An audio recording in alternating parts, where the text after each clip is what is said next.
and welcome to the Silent Evil Podcast. I'm Spencer Scott Holmes. I am Cameron. We are coming at you with a game that has literally been on my wish list, want list, whatever you want to call it list, since 2000s when it came out. And it's this one on Dreamcast that I would always see in the store. And I almost kind of still wish I would have bought this day because I imagine it's still got to be a pretty penny at this point. But it's one of those ones that I looked at forever and ever and ever. And that is D2, the third one of these trilogies of D, Enemy Zero, and D2. But D2 is the one that really is what I always looked at. It had that kind of Code Veronica vibe to it. Just looked cool. 4 discs of glory. I don't know what it is. Whenever you saw a game that had multiple discs, you just felt like it was that much better. Oh, yeah. It doesn't necessarily mean it is, but it just felt like, oh, this looks like an epic adventure of some kind and whatnot. And I used to always look at that at the store for Dreamcast. I never got it. Never did. Never even got to play it till just now. We finally sat down and rocked through this after playing D, the original one, Enemy Zero, and D2, and how these games all kind of come together. Even though they're sequels, yet they're not like technically like story together sequels, but all this stuff comes from Kenji Eno and Warp and all their gaming stuff. And really have to say, it's probably one of the most unique experiences you will ever have in any game. Yeah. Yes, very much so. Because I had never, any of these games, never have heard of any of them. And you have, basically said like, all right, we're going on this journey. And we've been on this journey. Yeah, D2 was something else, dude. Like, I thought there was multiple points all throughout my play experience in this game where I'm like, okay, I'm starting to understand what's going on in this game. And then you get to the next disc and it's just like, well, getting weirder. so, yes. Yeah, very, very, very interesting game. I just really like, just right off the bat, like, you have, because we just played D and we played Enemy Zero.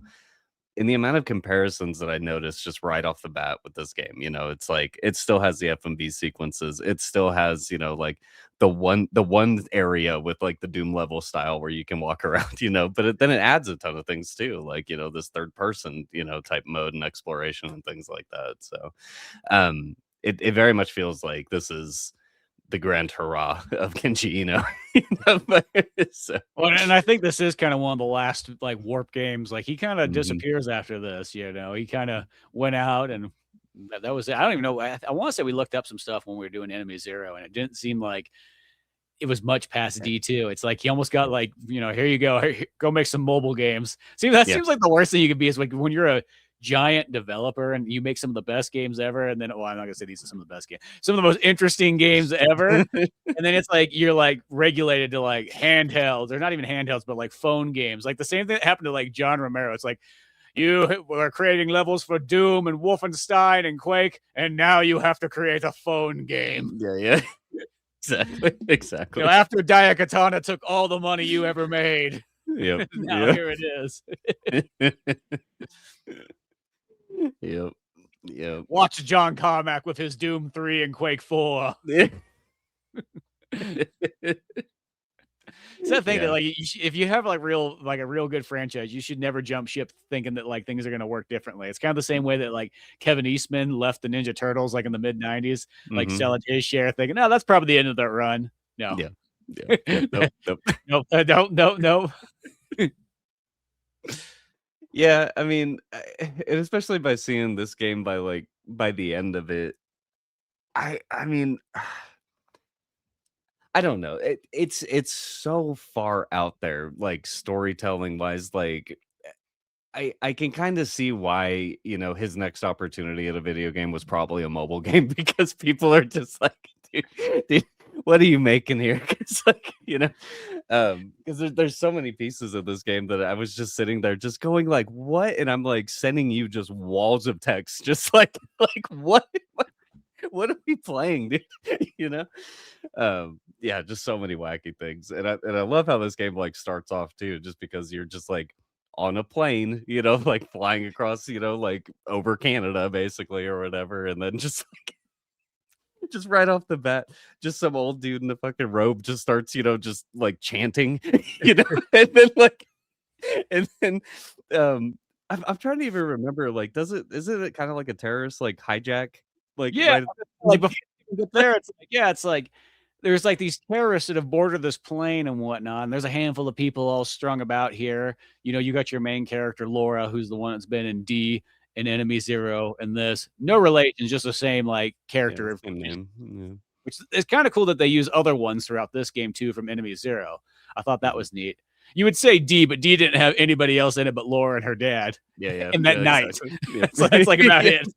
Yeah, just 3 characters. So you kinda reuse those there, but, like, yeah, at first it just starts off, there's these terrorists, and they're taking over this airplane, they got submachine guns and everything like that, you know, they start blasting it up, and then there's this one dude just kinda you know, you look over at him across the way, and he just pulls out a pistol because it's pre 9/11, Yeah, nobody just has everybody's it packing. yeah, this ain't no US Marshal or anything like that, he's just got his gun ready. It was a carry-on. You didn't have to hide it or anything. I know.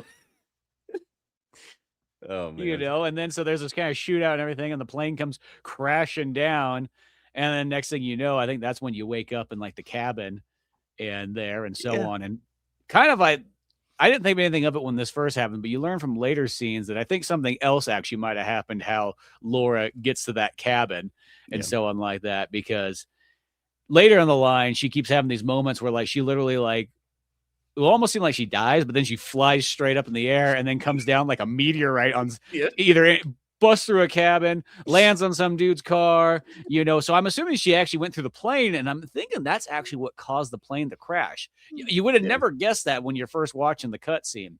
You know, you would have just been like, okay, terrorists, you know, it went down there and so on. You know, the bullet shot the fuselage, whatever. It's yeah, crashing, it's coming down. But yeah, I actually think that that teleportation thing might have went yeah. through and, burst that plane up. Yeah, I think so as well. But then again, like, who knows? You know, like I said, like, there's so many wacky things in this game that just, like, okay, yeah, so Laura just, like, every once in a great while, like, has, like, a crazy flashback sequence and then just falls out of the sky and, like he says, you know, like, busts through a ceiling and falls through a floor and stuff, and just gets up and is just like, "Okay, I'm just gonna And continue on my nobody way." else really questions it that Yeah. much, except for the black dude. That's the Yeah. only guy that kinda does because you came crashing down on the hood of his car and Yeah. it took out the car. Yeah. But he's not questioning it that much. He just kinda go, "Oh, I guess Yeah. we're walking from here." Yeah. Just so stupid. Oh, Good so good thing you silly. packed your high heels and pantyhose for the snow weather. Yeah, yeah. It's so funny too. It's like before we get like too far into like the story and whatnot. So you know, we're playing this on because like Spencer said, like this game is insanely expensive right now. Like if you go on eBay and you try to buy like a physical version of D2, it's gonna cost you $150, you know. So we're And playing it's this just on like I emulation. remember looking at it for like $25 back in the Yep. day. Yep. All the time. And you're like, "Man, if I just had an extra 25 bucks, one of these Right. days I'm gonna Right. get it."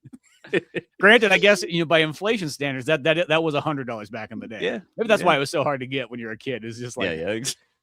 because nowadays, Exactly. I guess a kid has to have $100 at a crack if they need to get these things. Yep, yep. But I just find it funny because like right off the bat of this game, it's like so you put in disc one, you know, and you like start disc one, and like in the menu it says like new game, load game, you know, options, and then opening cinematic or whatever. And I was like, cool, you know, so like click on opening cinematic. Next thing you know is the screen pops up and it's just like insert disc four, and you're like, okay, you know, so you put in disc four to watch the opening cutscene, and then like when you want to start the game, because you can start the game off that disc too, but then it's just like put in disc one, and you're like, okay, like what? Why was it created this way? I Yeah. guess they just like ran out of room. So, I think that if I had to guess, it's one of those ones that they were putting that cutscene together, like, in the background. They're like, "Okay, I'll be ready," and then by the time it was all said and done, they're like, "Oh, this ain't gonna fit on disc 1 mhm, anymore." And maybe they mhm. even thought it was gonna be a 3-disc game, and they're like, "Shit, we'll just put a 4th disc on there." Yeah, 'Cause the yeah, 4th disc beyond, like, the cutscenes and the ending stuff, which I guess that's probably what's taking up the majority of it. It is pretty short, so but yeah, it's kind of just like Enemy Zero was like that too, except for your emulation thing didn't have the first yeah. disc, but the first disc was literally just the intro video. There was a Yes, tutorial in there, but, you know, who who needs does a that? tutorial? I'll kid you not, probably the one game you did need the tutorial in, but I was like, "I'm gonna figure this out on my own. I Yeah, don't need no yeah. tutorial." No, I know, dude, and the story I'll explain too about about this fucking game. I wish I would have had a tutorial, you know, with how hard of an experience this ended up being for me. But Yeah, you had for some reason we played the game on the exact same mode, but you played it like it was on like professional like yeah, difficulty, and I played it like it was on almost like easy in a sense. I don't know how that all just kind of fell in that way. I don't know. A little bit of So user error. yeah, very much user error for me, anyways. And so anyway, so so you start you start this game off. We're finally back on disc one. That that cutscene happens. This plane crashes. You wake up as Laura. You're in this fucking cabin or whatever, and then it just like kind of opens up into your first like F&B type sequence or whatever. And I guess this is where I can explain like my failure to understand a certain mechanic of this game. Um, so even right in the very start, it's like when you're going around because it's the node system, so you can only move point to point, just forward, left, right, whatever the F&B will allow you to do. I'm noticing throughout the whole freaking game, freaking items in the world, So like as you're going around node to node or whatever, in this F&B sequence, like you can see like a health item like in the distance, it's sitting on the shelf or whatever, but Laura like will not physically turn and look at the freaking thing. So I just assumed that the entire time that it was just like, I'm like, it's such a fucked up thing to do as a developer to put health items and ammo packs in the level that you can't physically grab, but you know and by doing that, I missed an insane amount of health items and health packs, or like health packs and ammo and whatnot, and made this game insanely hard. I still beat it. I still got through it, but like, dude, by about middle of this game, I'm texting you going like, dude, like, why? I only have like one health pack. I have like one grenade. I have like 3 shotgun rounds, and I'm fighting things over and over. Oh, dude, it was. I think I text you back. I'm like, I think I got like 30 health packs. Yeah. I know. It's like, how? Well, well, then I remember you sent me a bunch of pictures. You're like, dude, isn't this fucked up? Like, look at this. There's like a health pack here on the stairs. You can't grab it and everything like that. And I was like, it's like Metal Gear Solid. You got to hold triangle or, X, or Y technically. Yeah. And, and you could physically look around like in the first person mode. And that's how you can grab them. Because it took me a moment. I didn't get that initially at first when I was in like the cabin. I was like, I can't get a couple of these items. Well, maybe I have to get them. Maybe later on, like they'll give me the reason there. So I kind of walked out, went around and everything like that. And it was only about after a couple buildings, I was like, oh, maybe you have to manually look at them. And then I realized, oh, when you manually look, she zooms in and then you're able to grab it. Yep. So unfortunately missed that. And what's even more fucked up is like the reason why I thought it was like that is because there is cutscenes where Laura will walk up to a health item and pick up a health item and look at it. And then the cutscene ends and it's in her inventory. And I'm like, maybe that's just how this game is. Well, it's a Kenji Eno game, so it doesn't seem out of the question that he have some messed up stuff in it like that. So right off the bat, I start off on the bad foot on this game. But like we're saying, so we're in this cabin, and this is where we start to get introduced to characters or whatnot. So I think we have to like, I don't remember if Kimberly's like right here, right at the start. Do we have to leave the cabin and then come back? I want to say Kimberly's right there off the bat. Okay, she is. and Kimberly's she's the lady that's literally from Enemy Zero. Mm-hmm. And boy, in this game, does she have a depressing? She's weird. She talks in like sort of a happy tone, but every story she has is extremely depressing at the same time. Like, so she's not saying it in necessarily a depressing way, but she just kind of goes off, and then she goes like, "Oh yeah," and then I do this poetry, and they're using it for music, and then it's just real sad poetry. You're like, Jesus, what are we hearing here? Yeah, exactly. There's a handful of texts from me to you of just this chick just being like so insanely depressive. Yeah, like and then she's like cutscene. Yeah, and then she's like popping pills. She's like, "You want some? Like, this makes everything kind of better." And you're like, "What the hell?" And, the pain go away. Yeah, it makes the pain go away and all this stuff. And so you're just kind of like, "Oh, okay." And then like the second you're able to get up, which I will say, speaking of those items, there is a couple items that I think if you don't know how to do the manually look and grab, you can't get them later on. It's just only like 2 of them in this in the very Mhm. beginning cabin, because I think the way that the way that Kimberly's sitting in there allows you to go to different nodes Yeah. and like the FMV type stuff, or technically in this one too, they're FMVs, but they're not pre-rendered. They're literally in-game graphics, but you just walk Yep. around like that. But there's a couple of them that by the time I figured out how to do that, like when I tried to go back there and get them, there was no way that you could get them. So I think Yeah. there was only one section you could stand, and it was only in the initial time that you were able to grab those just two extra health packs, Yeah. But Yep. so whatever, you go on outside, and this is where kind of like the main gameplay kind of opens up. Is you're outside in the Canadian tundra, it's snowing down, it looks really cool. You're on this kind of mountainous area, and I think by this point you already, because I think Kimberly says, "Hey, check out in the the closet or whatever, or maybe not the closet, but the locker." And inside there, you get the machine gun with unlimited ammo and so on like that. You're like, okay, cool. So here's my standard gun. I got my machine gun. I don't know if you even got Mhm. I don't think you got grenades yet. You get them like pretty darn soon though. Yeah. So you Yeah. go out into the world, and this is going to be kind of like your open area that you're going to go around. And the neat thing is comparatively to Enemy Zero, had the combat where they're like, let's give it like invisible enemies that you have to listen to ticking sounds that tell you where they're at, and one hit kills and almost everything. Yep. Yep. And it says if you're not playing on an emulation, it's like everything terrible you don't want in a video game is put into Enemy Zero for the battles there.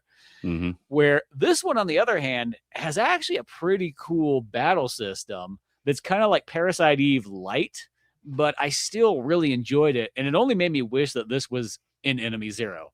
If Yeah. Enemy Zero had this gameplay in it, I think that would have radically changed that Yeah. game.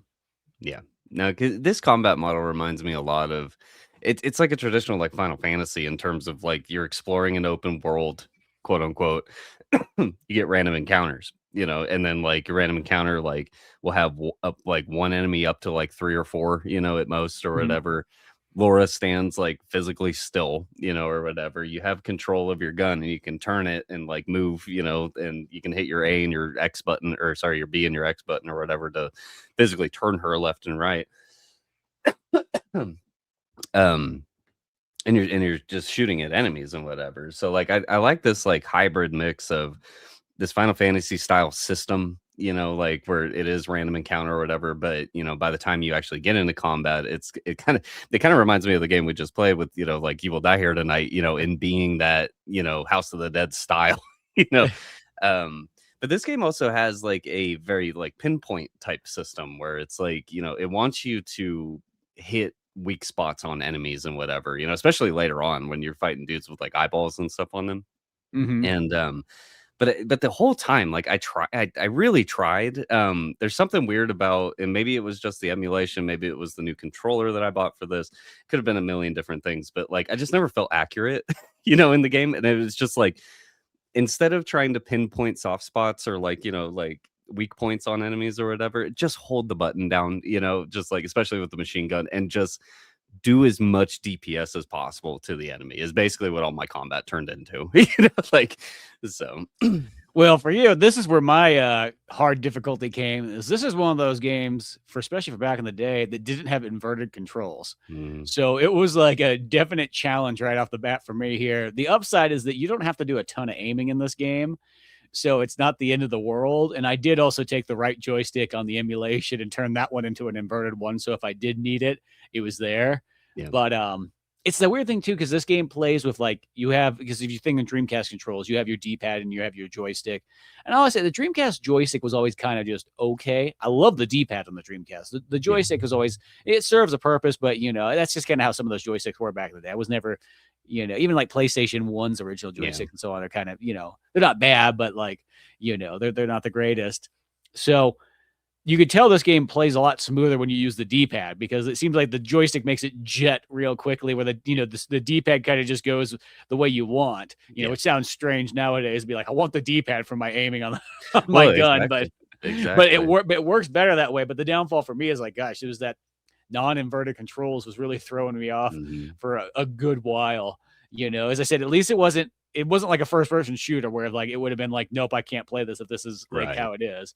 But Yeah. it was just enough there that it added that like if I have to really like pinpoint aim stuff, or if they start moving around a lot, it's like, oh, that's where it gets real challenging. Most of the time, you just kind of move left to right, slightly up, slightly down, and that's all Yeah. you really needed to do. Yeah.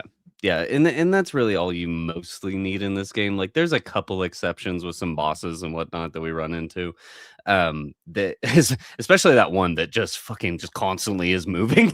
Like I was thinking about you that whole fight, going like, God, it's that if he can't figure out the non-invert control thing, like this Yep, one that's is where that right really joystick, because I put the right joystick and I put R1 as my other shoot button. So I I needed that yeah, for that boss, yeah, yeah. because it was just like, oh geez.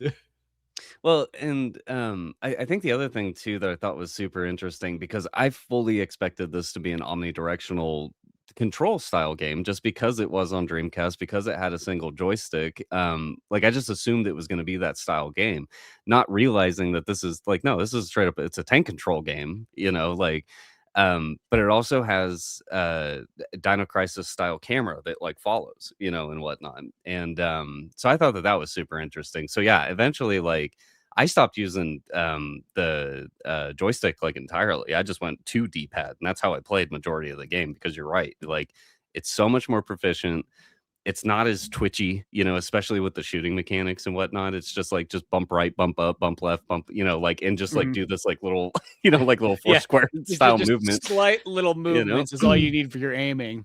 Well, it Yeah, and reminds just me of like a lot of the Sniper Wolf fights in Metal Gear, like mhm, especially the versions previous to the DualShock versions, like what I originally played, and having just D-pad controls. It reminded me so yeah. much of that. I mean, technically, I think Metal Gear always has DualShock, unless you just didn't have the DualShock controller. I did, yeah, that was the thing. I didn't have a DualShock for a while. Yeah, I was gonna say, because I want to say that was one of those games that falls into anything kind of 1998 and above. Mostly Mhm. has all that support, but yeah, that is kind of it. Yeah, you're using the D-pad for aiming and so on like that. That never really bothers me because I'm so used to it for so many games from back in the day. The only thing it also throws you off though too is, for some reason, you get a snowmobile later on down the line that you can use to kind of ride around the area, but you can't use the D-pad to drive that thing. So many times I'd be Mhm. driving, thinking that like I'm steering, then nope. Yep, And yep, yep. I think Speaking too, because the Dreamcast has such nice triggers on it, that I think something gets a little bit lost in the emulation. Yeah, So the speed was just like instantaneously, like you was just like pedal to the metal every yeah, time you jumped on that snowmobile. yep, And mhm, there were some parts where you're driving across like ice, and it was just like, dude, what the hell? Like that thing would just keep yep, spinning out, because I think it yep, was meant for, you're supposed to hold the Dreamcast trigger kind of lightly, and then you could yeah. drive across the ice without peeling out, but not on the emulation one. It was just like, wow, Yeah. wow, wow, and you're So just like, so oh, so I was fortunate, so I went and I bought the Game Sir controller, based off like controllers that I've used at your house and whatever. Now, the Xbox controller has very soft triggers, and like you can control, like that speed of that component, pretty well easily. Luckily with this, if you just hold halfway down, you can start that RPM just, and then it ticks up. But the moment that you press that thing all the way down and it just full spins or whatever, I mean, yeah, Laura's crashing into freaking everything, going like Sonic the Hedgehog and fucking, Sonic Adventure or some shit. It's yeah, crazy. you're going way too fast. Yeah.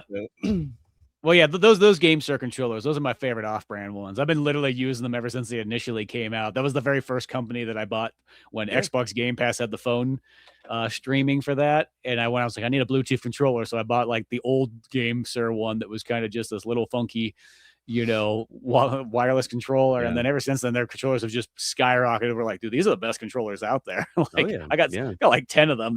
They're so good. Yeah, and especially the one that I got, because it mirrors an Xbox controller. It's the same shape, same feeling, same all that. And it's light, like, it's the light version. It's the $25 version. So, but I was actually surprised the thing actually has like rumble in it and whatnot. It's not like the Xbox controller type rumble or the PlayStation style. But like the fact that it even has it at all, I was like, holy shit! I was like, Yeah. that's actually impressive. Well, and when you're playing those emulation games, you just do the regular rumble anyways, because you just have Right, that jump pack that goes in there and so right, on. You right. know, but which at the same time, an Xbox controller is always kind of the perfect one for a Dreamcast game, since I always look at the Xbox as literally just the evolution of a Dreamcast controller. Right, right. Yeah. Yeah, so yeah, that's a mechanic, the fucking snowmobile. I I've got so much to say about the snowmobile too, man, but we'll get to that point eventually.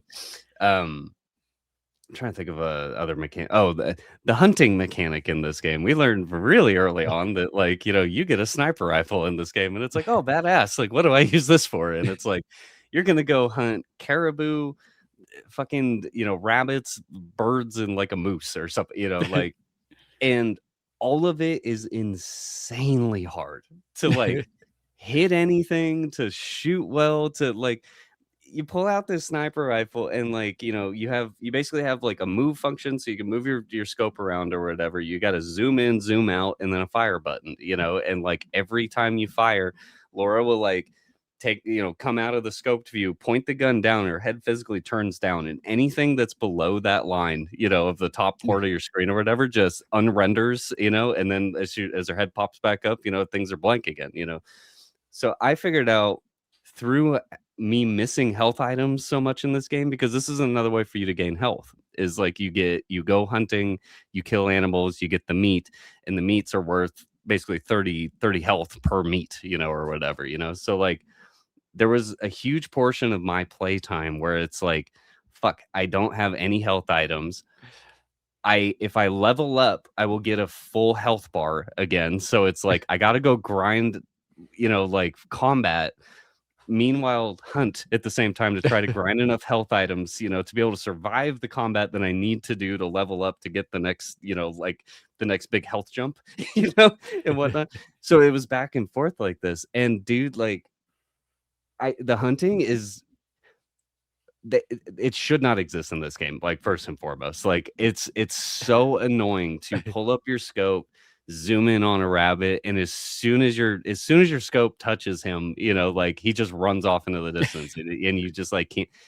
Or sometimes you're lucky, and like sometimes you'll zoom in and like you're about to, you put your fucking reticle like right on the rabbit and you're about to hit the button, and as soon as you hit the button, it just turns and jumps the other way, and you miss by that like fraction of a millimeter, and it's just like, ah, I was so upset. Well, and once you fire once, that's it. There's no coming back to get that animal again. Like once it starts moving, forget it, because it's too shaky. For me, it was like without the invertedness, like I could line the shot up, but if I miss that one shot, that's it. Nope. There's no way I'm gonna shoot this thing while it's on the run. And you have this shaky cam as Laura's holding this like sniper rifle.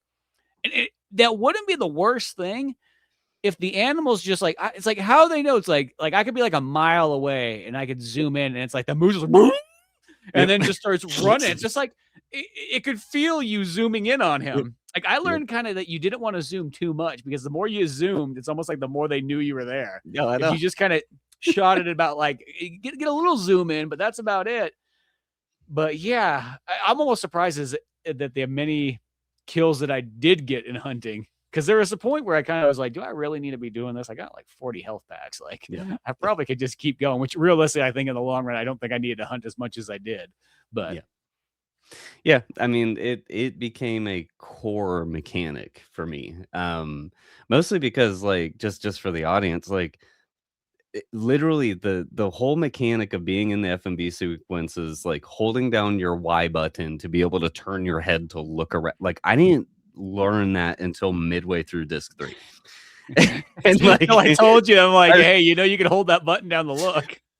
And there was some serious questions running through my head of like, because I was struggling, dude. Like by the time I got to that point in disc 3, like combat is so fucking hard at that point. Like I'm sitting there, because you get a couple new weapons, throughout the game. It's like, you start off with this unlimited machine gun, you get a shotgun eventually.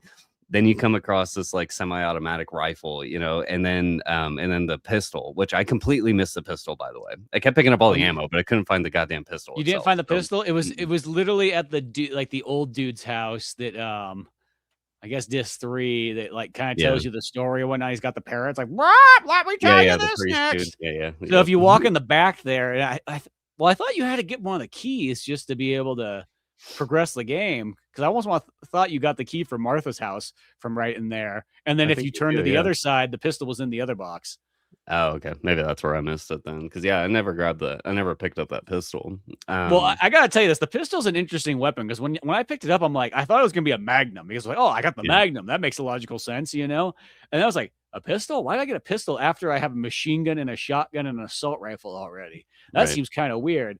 And then I didn't use the pistol for a while, and then I went to use it, and I was like, oh, this is what the feature is of the pistol. You don't have to aim. It auto aims for you. I'm like, Oh, that's actually kind of badass. And it actually works pretty good. It does like probably about the same amount of damage as the assault rifle, but interesting. you literally don't have to aim. You just tap the A button over and over again, and Laura automatically blasts it, which it's good for like the flying creatures and all those dumb ones that are a little bit Oh, harder to good. hit.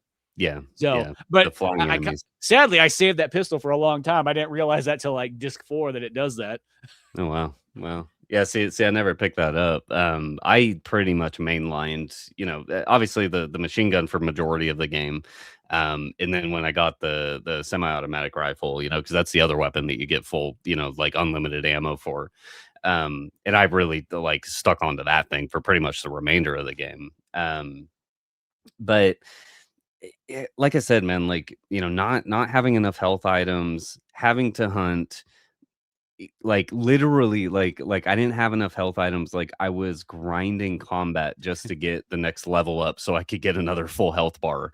And I was doing this like, because throughout the whole game, like you're coming across like different bosses. So like we'll talk about this very first boss, like at the plane or whatever. I wasn't in this situation by this point, it was by the next Yeah. bosses where I ran into the second boss of the game, had to like, basically retry that boss multiple times, understood that like I just did not have enough health to get through that fight. So that's where I went back into the snowfield, grinded my ass off to get my next level up. As soon as I got my level up, then I ran back to the boss, had a full health bar and was able to kill him. So, and that was majority of my play experience throughout the whole game. But anyways, let's go back to those first boss because I do think it's pretty cool.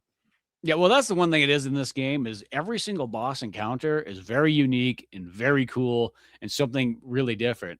Because at first, you go out. I gotta even mention this part too, because right before you get to this boss, I kept running to the plane because Kimberly would keep dropping things like, "Oh, there's a plane. You should go check the plane." I'm like, "Oh, okay, I should go check the plane." And then I'd run all the way out in the mountains, go to the plane, and then I'm like, stand aside, like, dude, there's nothing there. Yeah, there's some dead bodies in here, and for some reason, this one's missing pants, and okay, whatever. It's not triggering anything. There's nothing left to pick up here. And I kept running back, and it's like, you had to run back like 3 or 4 times to keep talking to Kimberly. And it's just like, dude, what the hell? Like, can't Yep. you quit telling me to go to the plane if you don't mean for me to go to the plane yet? Yeah. Yeah. Yeah. And that is very much I didn't personally run into this. I think I've just been trained by default at this point as a gamer to just exhaust all dialogue until you hear the NPC repeat itself. So fortunately I didn't run into that. And I fully understand like what that frustration would be right off the get-go because mine was similar in effect, where like I got lost in disc 2 and I just could not figure out where to go in the order of events of things you're supposed to do into disc 2. Oh, and you were So missing the map too, weren't you? and yeah, and I was missing the map. So I was running around an environment where there was a snowmobile available, but I was like physically running through the level because I missed the snowmobile too, and whatnot. So I had my own version of frustrations and like grindiness, like compared to you at the very start of this game trying to figure out how to get to the, like into the plane. Yeah, I kept Progress getting on the forward. plane, but I was like, how is it supposed to be triggering this there? And it's just like, yeah, you kind of had to go the one building, go back to Kimmy, go to the next building, go back to Yep. Kimmy. You had to almost like explain yourself every single time you did something. Yeah, yeah. Yep. It was sort of like what it was. So I was like, oh, okay. But once I kind of got past that and got there and then figured it out, you get all your items and everything like that. And at least I'll say this, like, because this game was an RPG, that wasn't the end of the world for going back and forth because like in any RPG, you should always spend that initial time getting your training in. I always Mhm. feel that's always important. You spend that first like half an hour plus where you're like, I'm just going to get my core levels built so that I can kind of carry on the story Yeah. from this point and I don't have to worry too much. So it kind of worked out that way, but you're just kind of going back and forth. Okay, when is this thing going to activate? And then once I finally got there, you go inside and one of the stewardesses literally comes to life. And I think at this point, I mean, you see like the random monsters you battle out in the desert, and they got this kind of like a thing kind of vibe, like John Mhm. Carpenter's thing, where they got these like tentacles poking out and so on like that. And they're just monstrous and kind of almost even Resident Evil like, and they bleed out green. and I don't know if they've explained this to you yet, but there is one. Somebody comes by and says, if it bleeds green, that's how you know they're infected. You know, if they Yeah. bleed red, they're still alive, or at least that's what we're hoping for. Yeah, yeah. Well, So you I get think that's where this is kind of where we also meet Parker. It's one of the returns, and I don't remember if it's after the boss. I think it might be directly after this boss. maybe Um, that's where he explains that at. But you do see that these characters, like when you go on the plane, all the dead bodies that are left there, they are kind of bled out green and so on like that. And maybe at this point you just go, huh, that's weird, yeah, you know. But which I also think about the green thing. I bet you they put this in here because we were talking about this game. Like it's one of those games where like there's some stuff, and we'll get to it later on. But you go, it's kind of strange this game got a mature rating. It's especially for the time period, it's very like ballsy and so on like that. I bet you that green blood really toned that back a bit because green blood is what they generally have to do to make video games safe for Germans because God yeah, forbid anybody in Germany sees any real death anymore, you yeah, know. So they have yep. to always have monstrous, green blood, all that stuff. And I know that kind of jacks it up for everybody. It pisses people off in France and Yeah. England and all that stuff because you got to appease fucking Germany. Well, what I noticed as I'm playing through this, so my son is 6 years old. He's very interested in what we do on this podcast, you know. So like constantly he's asking me, "Oh, Dad, what's the next episode? Well, you know, what are you guys gonna play next?" And blah blah blah. Um, a lot of this genre, at 6 years old, he just probably shouldn't be watching, you know, like he probably shouldn't be playing, you know, like very mature things, you know. Um, but in this game, like, you know, right off the bat, it's like I noticed the green blood thing. I noticed that it's like it's that Sega look also, you know, like it has that Sega style to it, you know, like Mhm. and the best way I can only describe it because I was never a Sega kid myself is like it was like me looking at Metal Gear Solid 2 versus like Shenmue, you know, like where Metal Gear Solid 2 had a very PlayStation look to it Yeah. versus Shenmue had the, you know, the Sega look. This game has that Sega look to it, you know. So Yeah, that paired with this one Green looks Blood. like Shenmue in a sense. That it has a very similar style to that. Right, right.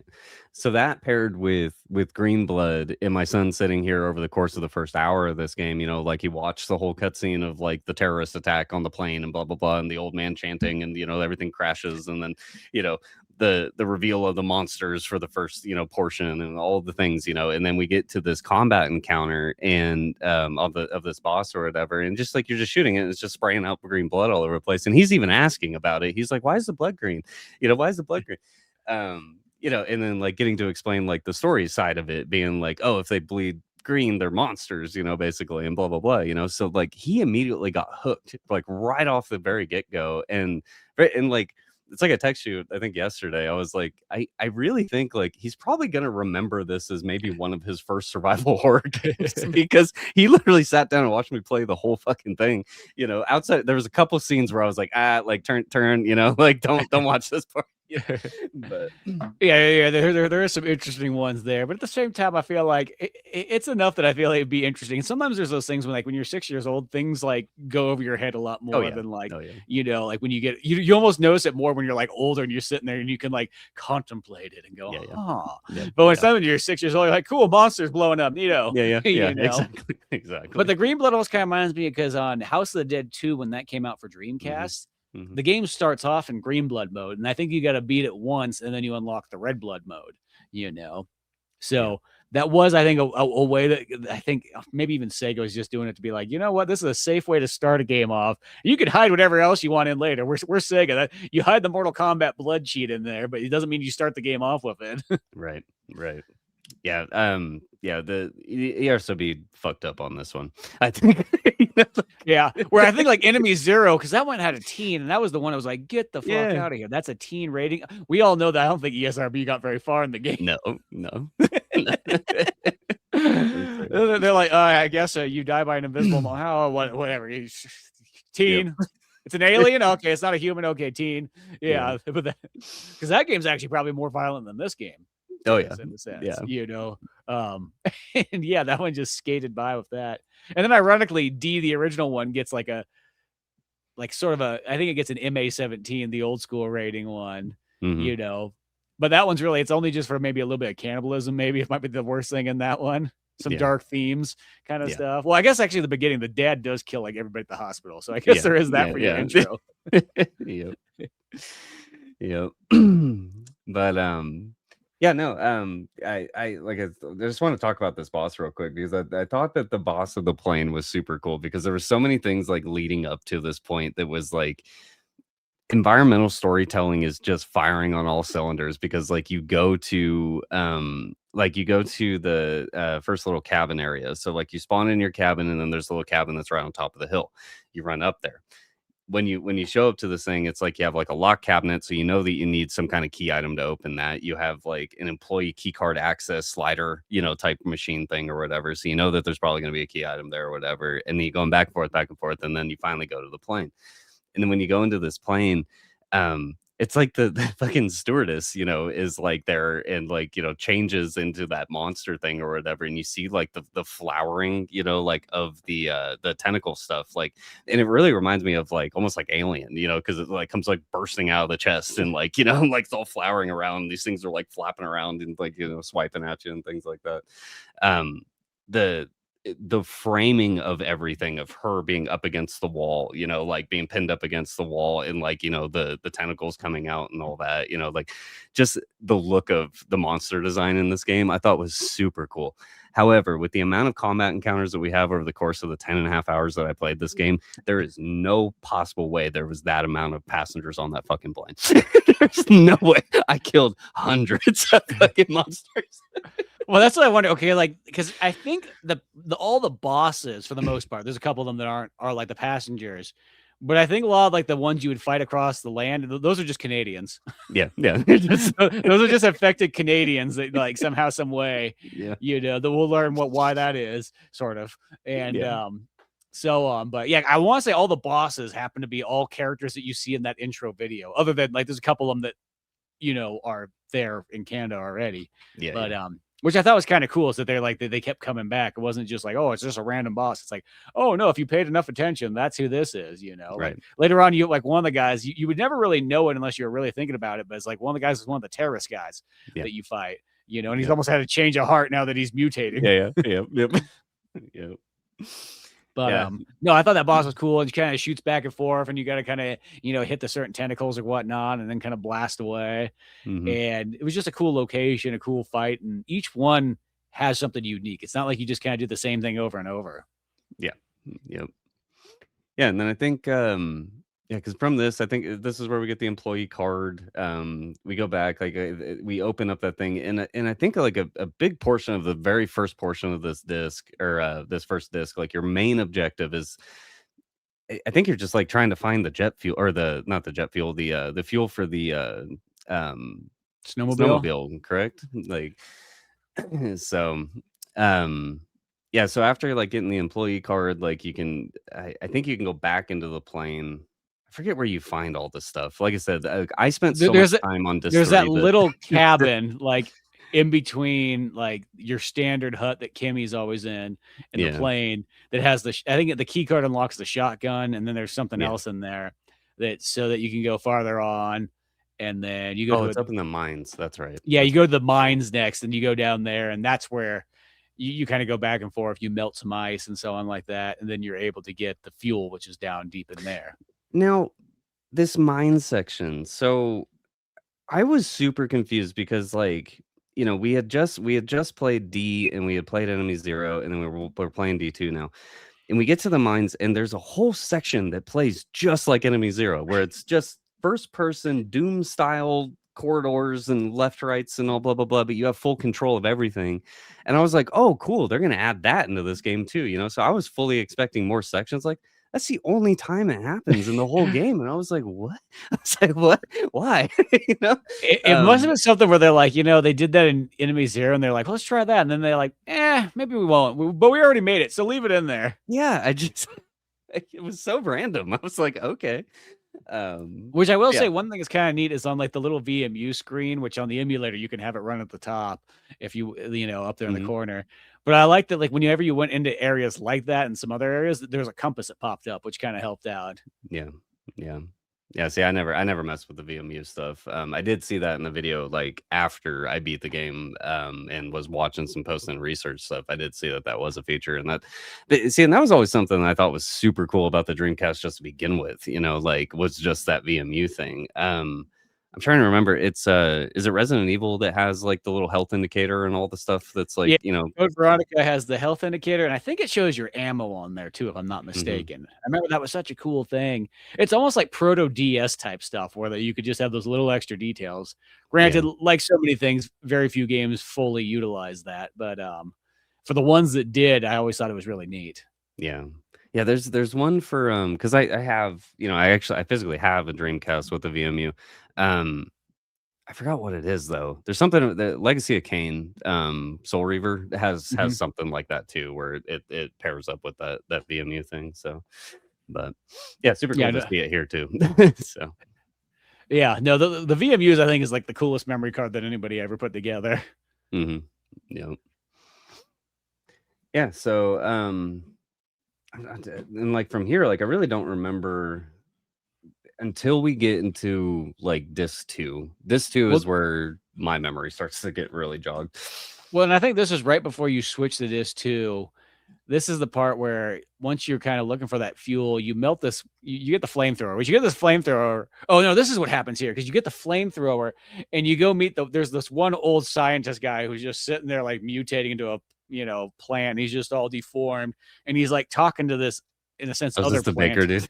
Yeah. Yeah, he's just sitting there. He's just like, "Yes, let me tell you about the science of what happened here." And he goes on this long rant, really getting into Okay. details. And then at some point, he's like, "Go over to the cabinet over there and pick up the flamethrower." And I like because Laura just walks over and is like, "Oh, okay, I thought she was going to open the cabinet or whatnot," because every action's done almost like, you watch it like it's a movie. She goes up to the glass and just starts pounding on it, just hit it hard. And you're just like, Jesus. And then Yeah. finally breaks and just pulls his flamethrower out.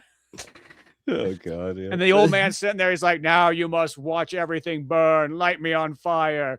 And of course, Laura's just like, "Sure." Flamethrowers this dude up, starts lighting up all the computers, literally starts shooting it up like it's the end of Rambo 2. Yeah, yep. And then this guy, I like how calmly he continues to talk as he's on Yeah, fire. yeah, exactly. No, He this whole keeps going section, on. dude. This Just whole like, "Yes, section. I'm burning, but it's okay." So like I'm ahead of you slightly majority of the play experience. I think like, you know, within the last couple of nights that reverse, like Yeah, you I got through finished this for before you did, but you were always like, almost like, just slightly a ahead of couple you. hours ahead of me. And I remember like seeing this scene and me like really not wanting to like spoil anything for you. So I'm like trying like to basically say like, oh man, you got some funny shit coming up ahead of you and whatnot. Because this dude just sounds like fucking President Baker from Metal Gear Solid. And like his the way that he talks like is just so fucking similar. And like what he's talking about in the scene, like, you know, is a bit like Spence says, like it's all about the science of like, you know, the infection and the blah blah blah and the things and the blah blah blah. And he's like, it's like a mixture of like President Baker with like, and I know you haven't watched SpongeBob, but like Plankton talking to his robot wife, you know, like that's really what it just felt like both those things crammed together. And it's just like, what is going on, dude? I have so many comparisons to so many different things in this game that just made me laugh as I was playing through it. But that was one. It was, you know, Plankton and President Baker together. Well, it's like one of those ones too. Like, I know Metal Gear Solid came out right before this, and I know this game was probably in development just as long because, if D2 or I mean, Enemy Zero came out in like '95 or whatever it was. This Mhm. game was initially supposed to come out on the 3DO2, which is like called Right. the Panasonic M2. And I think they got like 50% plus through it. And then they were like, maybe we'll put it on the Saturn. It's too late for the Saturn. Let's just restart the whole thing and do it on the Dreamcast. Yeah. So it went through a lot of changes, but you could probably tell that once they started to get to the actual version of D2, they looked at Metal Gear Solid and said, like, let's give some of these characters these long monologues like Oh this yeah. that really kind of go on and, Yeah. make you feel like you're explaining real life stuff. Yeah. Yeah. There's a handful of egregious ones too, man. Because and I know like you in particular, like you don't like playing games with subtitles, you don't like watching media with subtitles or whatever. I'm just conditioned to it at this point. Like subtitles are always on in most of my games. And there's so many long monologue sections of this game that just shows you like it's a shot of like snow falling on the side of a mountain and it's just somebody talking with fucking reverb just wah, wah, wah, wah, wah, wah, wah, wah, wah. And like you just can't I can't hear what they're saying, and I just hear tone, like I'm not hearing actual words, I'm just hearing the tone and I'm like well, this scene seems super sad, but like I have no idea what he's saying because the audio is all screwy. So, but anyways, yeah, they love reverb in this game, dude. Like there's so many like reverb and like slight delay echoey things that are going on in their soundscape that just make it impossible to understand what people are saying. Admittedly, I missed a huge portion of like the plot and narrative of this game because of things like that. So well, they're also, it's strangely one of those ones like there's a lot going on. There's like a lot, but not a lot going on. That's how how they do it in some of these ones. It makes it seem more confusing than it needs to be, you know. But of course, you get this cool flamethrower that you can't use to fight, so it's just there. Exactly. Yeah. It's just that, which I will say at first, like it took me a good while to realize this, but like you on this game, you press like it's also got kind of these Metal Gear Solid type things where you press L2 and that brings up all your items, and you press R2 and that brings up all your guns. And I kept doing the thing for the longest time where I just keep clicking L2, or just the trigger because it's Dreamcast. Yeah. Click, click, click, click. And there's like, the more things you got, it's like, well, the more things I got to cycle through here. I didn't realize that you could actually click it once and then you could hit left and right in the D-pad. Left and right on the D-pad. And select it. I was like, oh, that changed it around. But, so what you did is you had to take this flamethrower back, and then you went and you melted this lock in one of the mine areas or whatnot, and then you're able to open this underground door that kind of goes into sort of this like botany lab looking thing. And of course, the second you get in there, somebody shuts it on you and then turns like the temperature down. So it seems like Laura's just going to freeze to death down here, because there's a lot of scenes where it just seems like, oh, that's it. But this is, I think, the first time that you really see her. Granted, the plane it happens, but I just don't think you would have noticed it initially. But like Laura shoots up out of there like in her like meteorite attack, and then comes crashing down into like the cabin that like Kimmy's staying at, and just busts a hole through the roof. And like there's another cabin that's only like a hop, skip, and a jump up the road, but they're still just staying in this one that has no ceiling. Yep. Laura's just sleeping in bed, and it doesn't matter. It's not like she gets cold anyway. She's wearing a dress, Well, exactly. pantyhose and high heels, traveling through the snow the whole time. Yeah, I mean, like that whole scene too, man. Like, it made me laugh because, like, the thing closes on her, and then you see like the temperature start to drop in the room or whatever, and like, it almost seems like should they have just made that like an oxygen thing, because it makes more sense for her to pass out to like no oxygen as compared to extreme cold, because like she's like her body's like and she's like falling down onto the stairs and she's like like passing out due to the cold. It's like, okay, whatever, and then she turns into fucking Super Saiyan and like it comes crashing into the earth. Just okay. Yeah, a lot of things in this game that just right over my head. I'm just like, okay. But, and of course, again, with context, I've got a 6-year-old sitting next to me asking me, Dad, what does that mean? I'm like, I don't know. Yeah, ponder it. That's all I can tell you. Yeah. But yeah, and I almost want to say, speaking of 6-year-olds, isn't this one that Jenny girl or whatever? Or what's her name? It's not Jenny. It's I have no something, idea. Yeah, something like that. Little short girl with the. Yeah, she was on the airplane. Yeah. Yeah, gosh, I can't remember what the heck her name was, but whatever. She starts to appear. Oh, yeah, I want to say it's Jenny, but like, yeah, she starts to appear here, and she's like, "Oh no," because you find her up there. You find her in like one of the I think the underground mine area, and you drag her out of there. I think that's what happened. Yeah, yep. And so she's like, "Oh, I was just trying to look for my dad or my grandpa. He's out here somewhere." And you're like, "Oh, that house that I raided and took all the stuff out of?" Yeah, yep. Yeah, don't mind me. I saw the picture of your grandpa there. Yeah. I didn't think he was going to need that shotgun and extra ammo and all kinds of stuff. Yep. Yeah, she because she talks a whole bunch, like Kim talks a whole bunch, like they have like these like really long like sections of just talking about like these characters, and she's talking about her grandpa and how grandpa would always like try to like encourage her to do things and blah blah blah and like this, that, and the other. And again, like these are some of these like monologue sections that have such horrible fucking reverb that like I could barely understand what she's even saying through most of this and whatnot. So like I'd actually be curious to go back and like rewatch a lot of these cutscenes and see if I could just like if surely somebody on YouTube has just put all FMV and all, like sequences together in order, or something, and just like watch it like a movie and like try to better understand exactly like what is going on in each of these sections. But also at the same I time, wonder, I also it wasn't your TV that had its reverb up too high? Because I don't remember. I remember reverb, but I don't remember it ever being. I felt like I could it was clearly hear everything. awful. It was fucking awful on my end. I don't know. And maybe it's just like maybe I'm just not used to playing games of this time era or something. And like because it was just echoey as shit. Like you would hear a word and it would go word, word, word, word, like off in the distance or whatever. And Okay, like well, yeah, I was gonna say because that didn't happen on mine, so that's interesting. I was it an emulation thing? Like I have no idea. I have no idea. But a lot of dialogue in this game was like impossible to hear. So, Yeah, but that might have been one of those weird ones. But Janie was the lady's name. That's what it Janie, was, the little okay. girl. So now you got this, and then like everybody, just all three of those girls are just kind of chilling there. Of course, you got to hear more of Kimberly's like sad stories and stuff Mhm. like that, and stories about life and death and all this stuff that she's telling. Like, dude, let's just try to get out of here. Like, Yeah. Exactly. what are you doing, and so on. And I almost want to say that's where it kind of ends in about disc 1, Yeah. and you start to get into disc 2. Yeah. Once you fuel up the snowmobile and you take Snowmobile. off and all that, like that, yeah, it's like a really long cutscene of you with the little girl and Kim like are like leaving. Um and I'm trying to remember what happens at the start of even disc 2. But um yeah, I don't Well, really I what I think that this is where you kind of have your second mount, because you have all these mountain runs you got to kind of do. It feels almost sort of similar like Fatal Frame 5, oh where god, you're I always, know. starting from a building and running back up the hill. Back up the mountain. Yeah. Yeah, back up the mountain, kill some enemies along the way.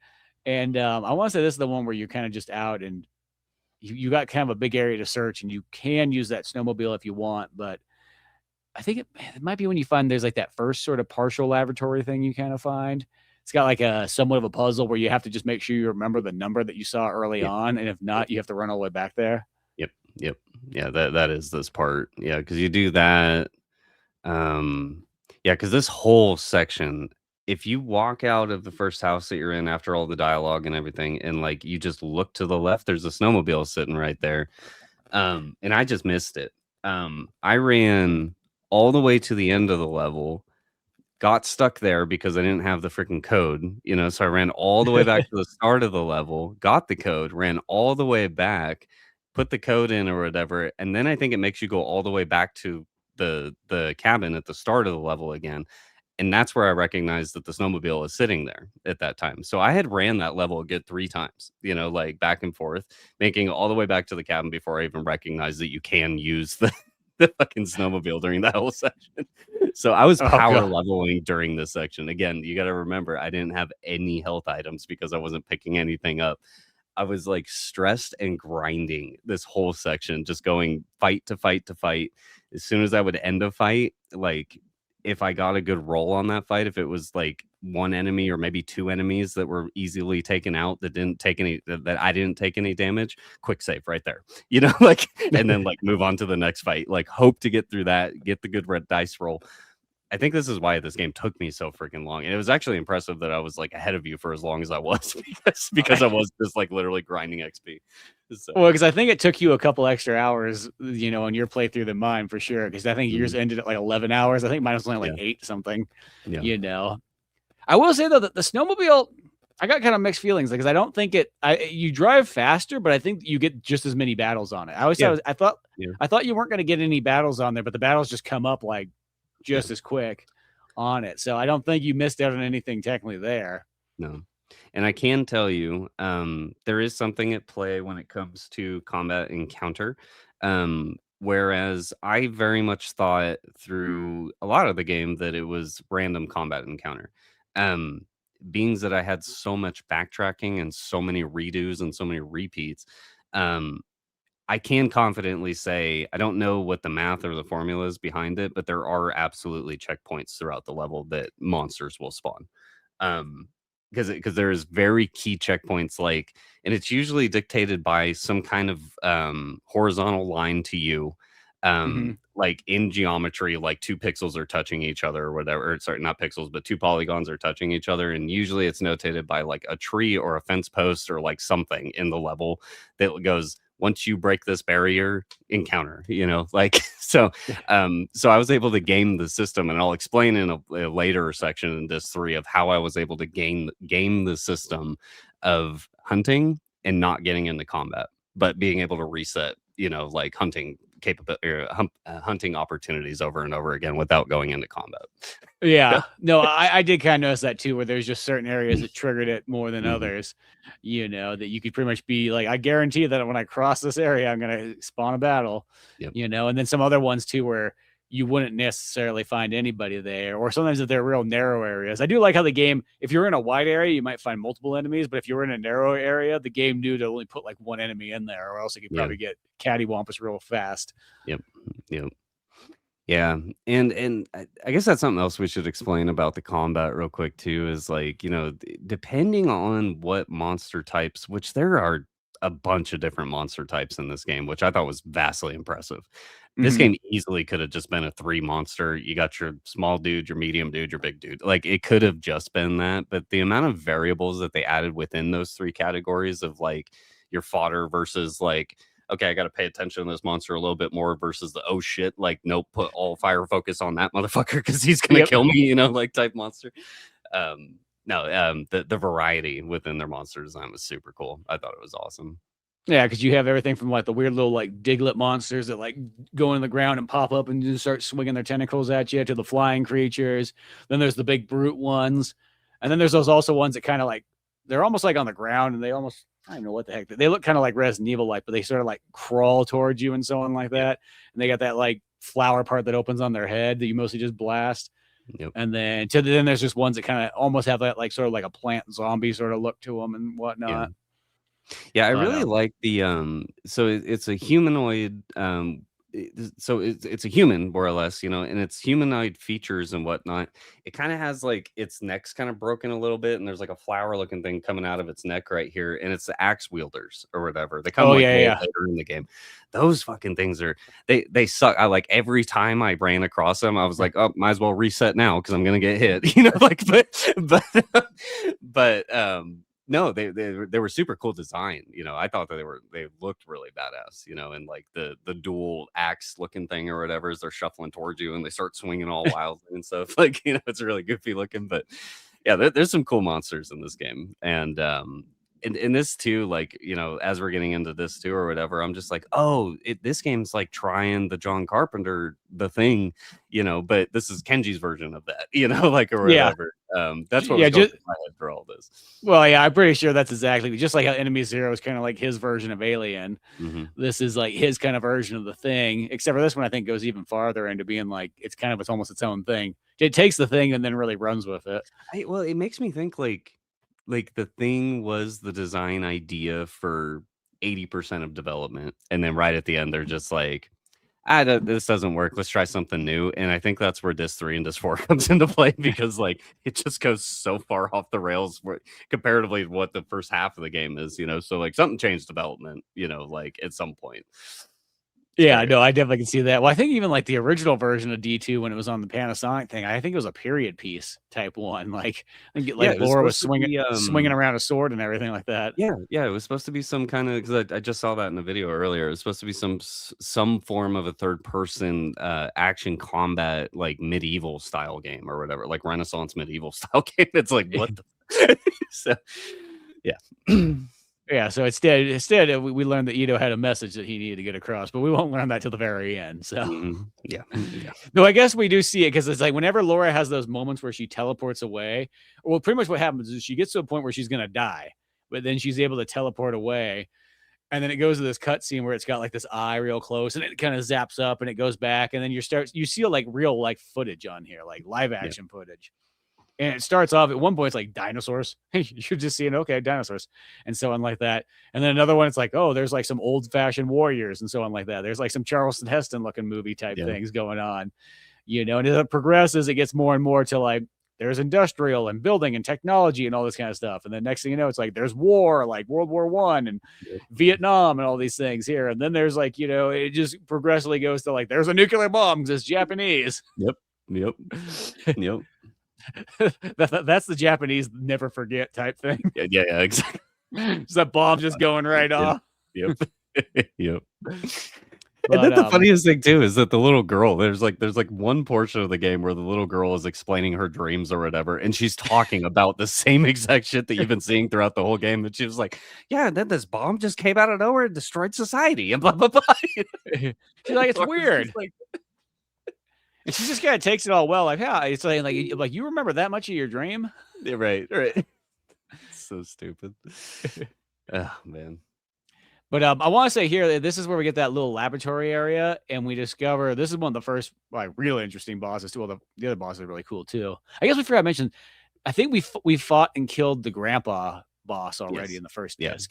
Which that's the one where I needed my inverted right stick to take that boss down, because that one was kind of scattered around and whatnot. Is that the one that just constantly moves?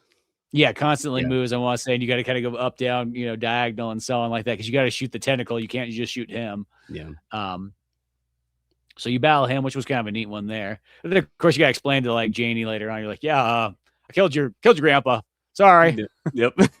Good thing I'm Laura and I mute this entire game until we get to the later portion. Oh my god, dude. Yeah, that's another one that just drove me fucking nuts, is because there is so many parts of this game where Kimberly is just pouring her heart out to you about how bad of a life she's had and blah blah blah, and Laura's just sitting there mute, just staring. Just staring and staring and staring. And then like a little while later, Tarker's in there and he's trying to have this like deep conversation with you about how he just slapped up Kimberly, and she's like all pissed off at him, and he's like, "What should I do? What should I do?" And Laura's just sitting there blank faced, just staring at him, and you go the whole fucking game, and then right at the end of the game you try to enter through a door and this computer's talking to you, and he's like, "State your name," and she just looks up and goes, "Laura Parton." And you're just like, you could talk this whole time. It's like, Jesus, why? Yeah, I thought that because like the silent protagonist thing's one of those ones where certain games I like it a lot. If it's, especially if you create your own character. I hate when you create your own character and then all of a sudden they want to give your character a personality, and it's stupid. It's like, that was how I felt about Cyberpunk as well too. It really took me out of the experience. It's like, well, why did you make me just create this character if you already had an idea who this was supposed to be? Right. Just let me play as, just make a main character. That's all. If that's what the kind of story you want to tell, do that. Or it's like Legend of Zelda. Legend of Zelda is a good example. Like Link doesn't talk because you're supposed to be like the thoughts and process of Link and so on like that. That's, like whatever anybody says to you kind of like are supposed to talk back to it. Of course, you don't see it in game. It's, it's an out of game experience. Yeah. This game just feels like a strange one because I don't think she talks. She clearly doesn't talk in D. I don't think. At least I don't remember her talking in D. No, and in Enemies Zero, she doesn't either. No. And these games are kind of weird because it's like she is set as a character. It's almost like if Lara Croft didn't talk or if Jill Valentine didn't talk. It would seem strange. Just imagine if like Jill Valentine was mute, but everybody else was talking to her in Resident Evil. Right. That's almost like the best way you can kind of explain what this is. You almost became a Jill sandwich. She's just standing there. Yeah. Nodding her head. Yep. But yeah, for some reason, and at first you just kind of take it like, I guess that's what kind of game this is, where the main character doesn't talk, you know. But and these ones it's just weird for games when you have all this like cinematic kind of, you're doing like the real movie kind of video game thing. It would be equivalent of like if Solid Snake didn't speak, but everybody else around him talked forever. Yeah. That would be strange, Well, and I feel like that's what this game feels like for majority of its runtime up until the very end. And like I said, when she talked for the first time, I was just like it just cheapens the rest of the fucking experience for me. I'm like, why? Why does this happen like this? Well, and the weird thing too is she doesn't talk after that. Like I would say it's one of those ones like, oh, maybe that was just something that happened from the accident. She lost her voice. I think that would have been better if they explained that in there. Right. And then eventually she finds her voice at the very end. Yeah. That would seem logical, but yeah, it's kind of a strange way to go about it. That's all I have to say. Yeah, it's goofy. It's super goofy. But as we're getting this like laboratory, I guess leading up to this boss, we have one here where all of a sudden you see like Kimberly comes out and she's all like infected and everything like that. And you're kind of like, oh shit, because she does just disappear from time to time because she does Yep. what she wants and nobody tells her what she can do. Yep. Yep. And when this one comes out, this is the one where at first you're like, oh shit, it's like this literally like fully nude like Kimberly monster creature comes out, Yep. which at this time period it's like that's kind of ballsy because I'm like, I can't think of too many games that are like in America that's like a straightforward game that has nudity. Because a lot of times, there'll be, I mean, like back in the day, like Castlevania would have like nude statues that, of course, they would like cover them up on the American versions, Right. but like they didn't really, no game really had full nudity in it or anything like that at this time period. Yeah, I was trying to think of one, especially after we both got through the sport, because this took me by surprise because this was also another section as mentioned. My son's watching me play this whole game and whatnot, and this is one of those sections where I was like, let Daddy do the boss on his own first, Right. like Don't let me have to explain this to you.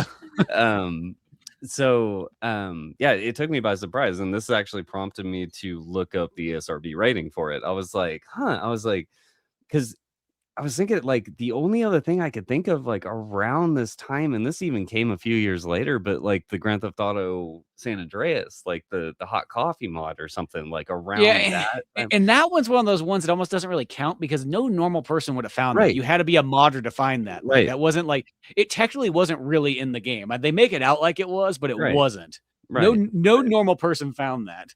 Yeah, it reminds me of like I remember in school, like people would have the rumor if you would type in a certain cheat code or do a certain thing in Tomb Raider, like Laura's top would come off. She would dive in the pool and come on like, out with her top off. Like all fell the same category of like you push the truck and like the SS and you could find the Mew underneath there. Right. All those weird rumor things. So to see it like actually happen in this game, and it had a mature rating, and it doesn't even state nudity like whatsoever. Again, we theorize, we have the funny haha of like, oh, the SRB just never made it that far in the game. They just slapped a rating on it. Like I genuinely think that's probably what happened. Because I try to think of any other game that like existed around the same time frame, like maybe like Leisure Suit Larry, like Magna Cum Laude or something like that. Like I think that was around the same time era or whatever. But that was borderline mature AO. Like it fell kind of right in between that. So to see that here and to see I think it's sexual themes is what's on the box art or something, like if the actual ESRB, I thought was super interesting. So well, when you get to PS2, that's when it starts to appear. But things that are kind of pre PS2 don't, because God of War has it, the Playboy game has it. Yeah. That Leisure Suit. I know the old Leisure Suit Larrys, they're all through like dialogue is generally what all that stuff is. Because like especially the old ones, I don't think show anything. There might be some PC games if they go, but they'd be so kind of almost obscure. They wouldn't be just like a normal game you could go walk into like, a GameStop or something and pick up. Mm-hmm. Yeah, because I couldn't think of anything else that nothing on PlayStation 1, nothing on N64, any of those systems, that would have been that same time period. As I said, once you get the PS2, because then you get like the Godfather game, I think had it in there and so on. But that started because, especially by PS3, then it was kind of common, because once they're like, oh, we can do this now, then you saw a bunch of games be like, yeah, okay, we're putting this in here. Yeah. Because even if you think about Grand Theft Auto was always still, even in Vice City, it was still partially censored. Right. Well, even think about like GTA 5 now, I mean, like granted that game's, 13 years old at this point. Like like GTA 6 is coming around the corner. I'd be really curious to see what they do with that. But even modern games nowadays, like I just really, I mean, outside of the indie scene, AAA games anyway, like you just don't see this. You just you just really don't, unless it's even that. I mean, Cyberpunk, like that's The Witcher. I guess I mean, there is nudity in games, I guess. But anyways, it was just so interesting to see here because this game is 2000, right? This game came out in 2000. So it's 99, I guess, in Japan, but it's 2000 for America. Yeah. So super interesting, but just the fact that something kind of like pre 2000s, as I said, like God of War. I remember that being like it had that in there and so on. Mm-hmm. The Conan the Barbarian games. There's a lot of games in 360 era that started to be because that. people always once again forget, but like, that time period of like the late 2000s actually was where like you got a lot of blood and guts, you got like uncensored stuff left and right. Like nobody seemed to care for a good while. And that was that kind of time period. And then it starts to get more, by the time you get the mid 2000s, then everything's, the guys have to put a shirt back on. The perfect example is always like, I always think of Mortal Kombat 9. Because that one's like kind of almost like exploitive as possible and everything like that. But then by the time I think like 10 and by the time like a Mortal Kombat 11 comes out, like everybody's got a shirt on, like fully clothed. Yep. Like, no bare chested of anybody. Yeah. Even like you could be like a monster character. You're like, put a shirt on. Yeah. Coral, put some pants on. We don't want you walking around like that. Yeah. But I still thought in this one, it is kind of like, it's just ballsy in like this kind of era. Like, cause I just can't think of another Dreamcast game, especially that would have something, Yeah. Dreamcast. I genuinely don't know Dreamcast in general. I mean, like Dreamcast to me is like, it's basically Code Veronica, like, cause that's what my buddy had, at that time or whatever, so yeah, super interesting. But yeah, no, you fight this giant, nude monster of Kimberly, and you're like, this is interesting. She's dead already. That was like how the first thought I had. Like, well, that's why you don't go out on your own all the time, kids. Like, just because you got the keys to the snowmobile doesn't mean you just go free driving around. What is she doing anyways? Yeah, exactly. So you battle this thing, and you kill her and so on like that. It's kind of cool. It's an interesting boss battle and whatnot. And of course, after you kill her, I can't remember if Parker's here or somebody else is here at this point. I think this is where Real Kim comes back in, right? Well, yeah, but Real Kim steps to the door and you go, oh, okay, so that wasn't her. And then you kind of learn that, like, oh, so there might be clones of people out here too now. Interesting. Yep. Yeah. And Parker's around. So Parker's also an Enemy Zero character as well, which I'm not sure if we mentioned earlier or not, but he's another one that is a recurrent name. But I think Parker in Enemy Zero is a white dude. I'm pretty sure, if I'm not mistaken. I thought Parker was the first guy that died in like that cutscene. Is that Parker? I don't remember. The one where you're watching when you wake up out of the spaceship and you watch it on the screen, you see Parker. Oh, maybe that is. And then towards the very end, like it turns out that Kimmy and Parker were like lovers, and then she kills herself on like right in the same room as her, and you're like, huh. Right. Laura walks in, who doesn't say anything, just looks down. Huh. Yeah. I gotta step around this now, I guess. Yeah. Ew, gross. It's on the floor. Which is so funny because like Kenji basically mirrors that same narrative here, in this game and whatnot, between Kim and Parker and whatnot. I don't know where it happens. I want to say it happens somewhere around here, but there is that scene where like Kim, like I forgot exactly what happens. You make it back to the God damn it, I'm trying to remember. I think you make it back to the cabin. Well, you go to like this other dude's cabin because you're at this musician dude's cabin, I think, at this part, isn't it? Yeah. And there's this guy upstairs just banging on the piano playing Mozart because his mom told him to the whole time. Yep. Yeah, so you come across this crazy musician, and for some reason he allows us to stay in the house, or at least I like how Kimberly's like, yeah, he's just cool with us being here. Don't worry about it. Yeah, it's so weird too. Because when you go upstairs, and you go and you bang on that door, and he's playing. I forgot what music notes that he's playing or whatever, but it's something super famous. It's something you would recognize. But he's playing this thing just like over and over, screaming at the top of his lungs, just leave me alone. Stop banging on the door, leave me alone. Just screaming. It's so funny, but and like I said, like this is the part of the game like where I really like narratively and like what's going on in the plot, what each character is talking about. This is where the game just really started to go up over my head. And I stopped like trying to even process like what I was witnessing. I was just like, accepting it as it was coming and just going, oh, that's interesting, and just continually moving on and whatnot, So, but yeah, well, this part you kind of jump back and forth, and this is where you start doing that. I think this might be even disc 3 by the time you're at the musician's house. Now that I think about it, yeah, because disc 2, I almost want to say one of those discs was kind of short. I think it might have been 2.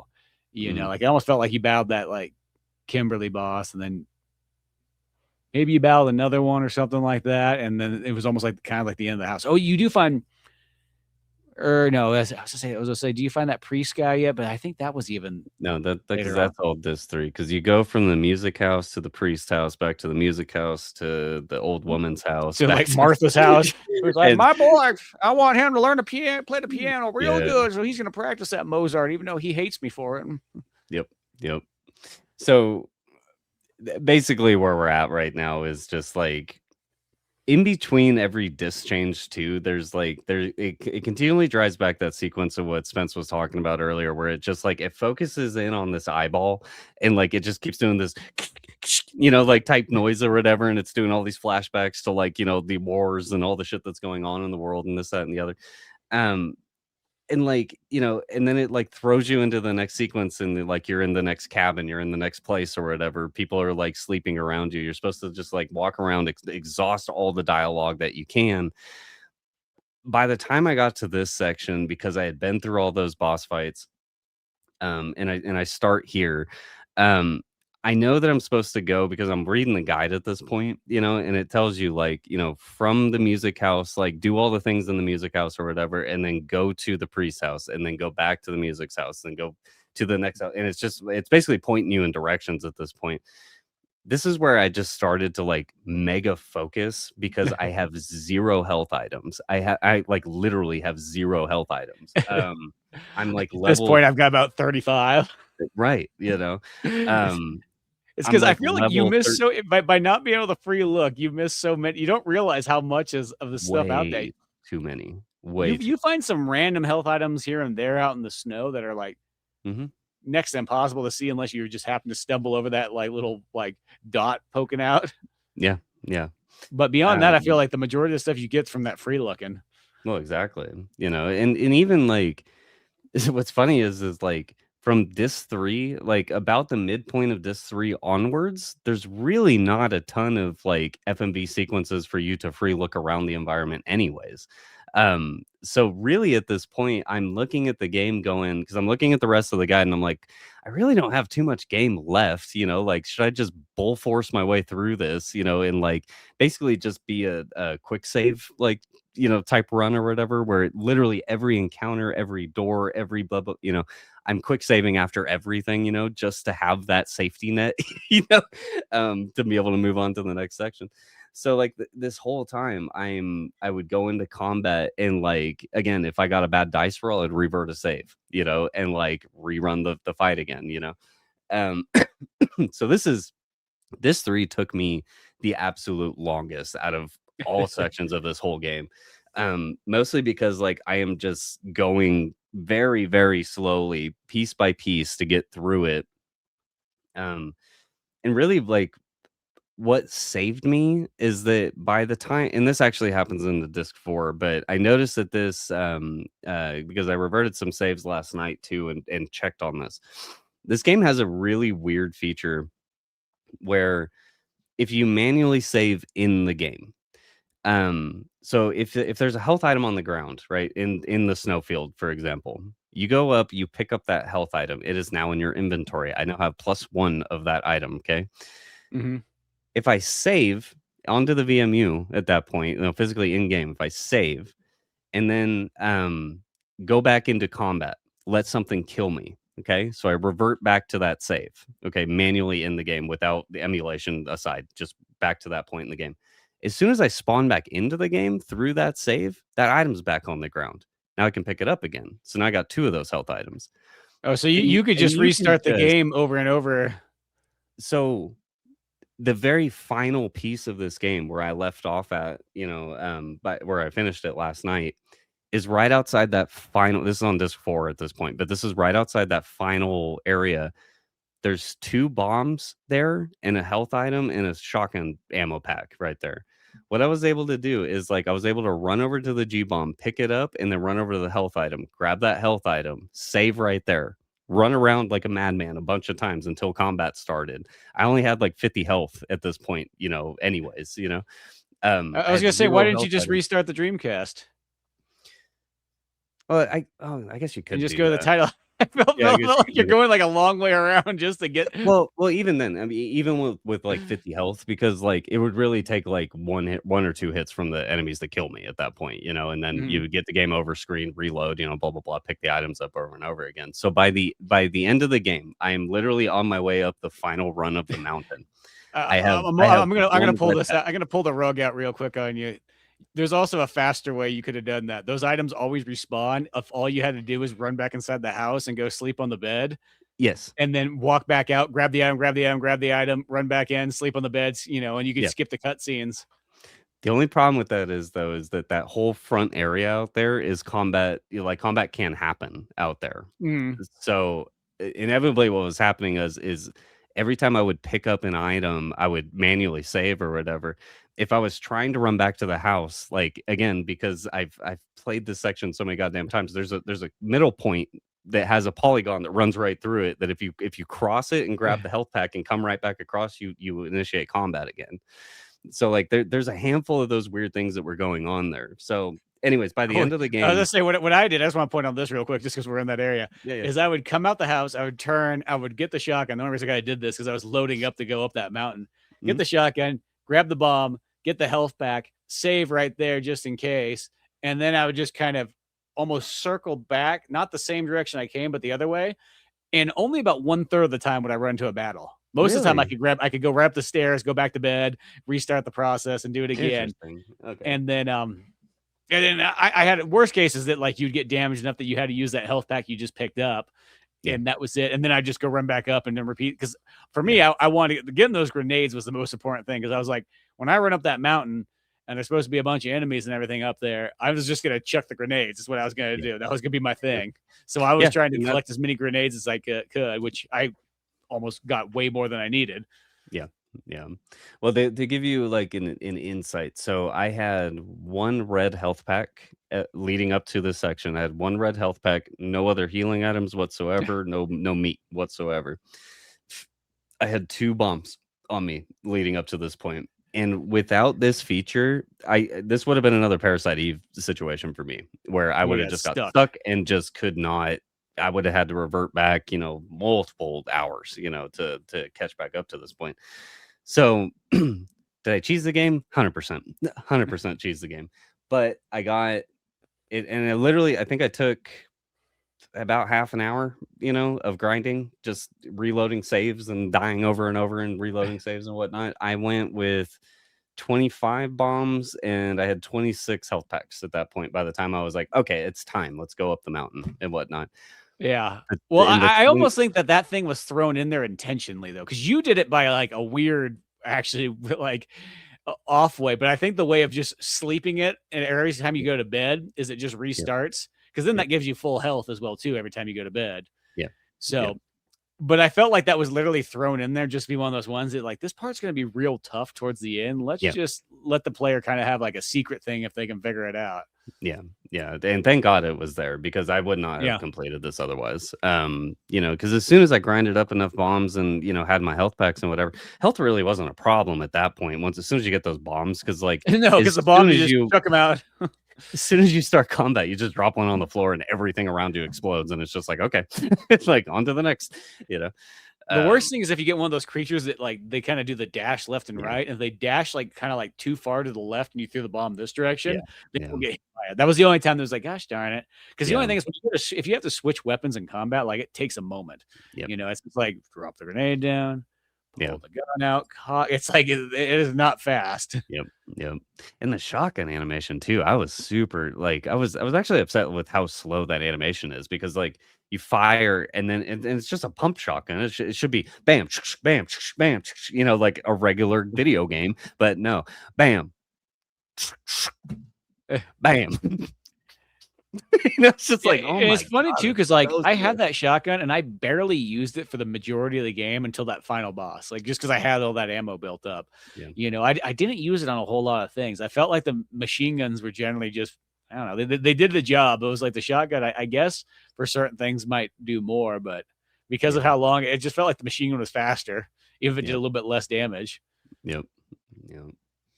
Yeah, so but let's dip back to this 3 real quick because there's Yeah. a really interesting boss into this 3. And then just like another one that was like, wow, okay. So um yeah, this is where we kind of get heavy into like labs and stuff, we kind of touched on it a little bit earlier about Kim's clone or whatever, and like having a cloned style narrative to this game or whatever, like I started to really question what the hell this all was. And being able to get down into the lab section and really starting to, or is this disc 4? Are we on disc 4 I at this think point? disc 4 might be when you get to the labs, 'cause I wanna say disc 3 is just when you're running across a mountain, you go between the priest house, Martha's Right. house, and so on.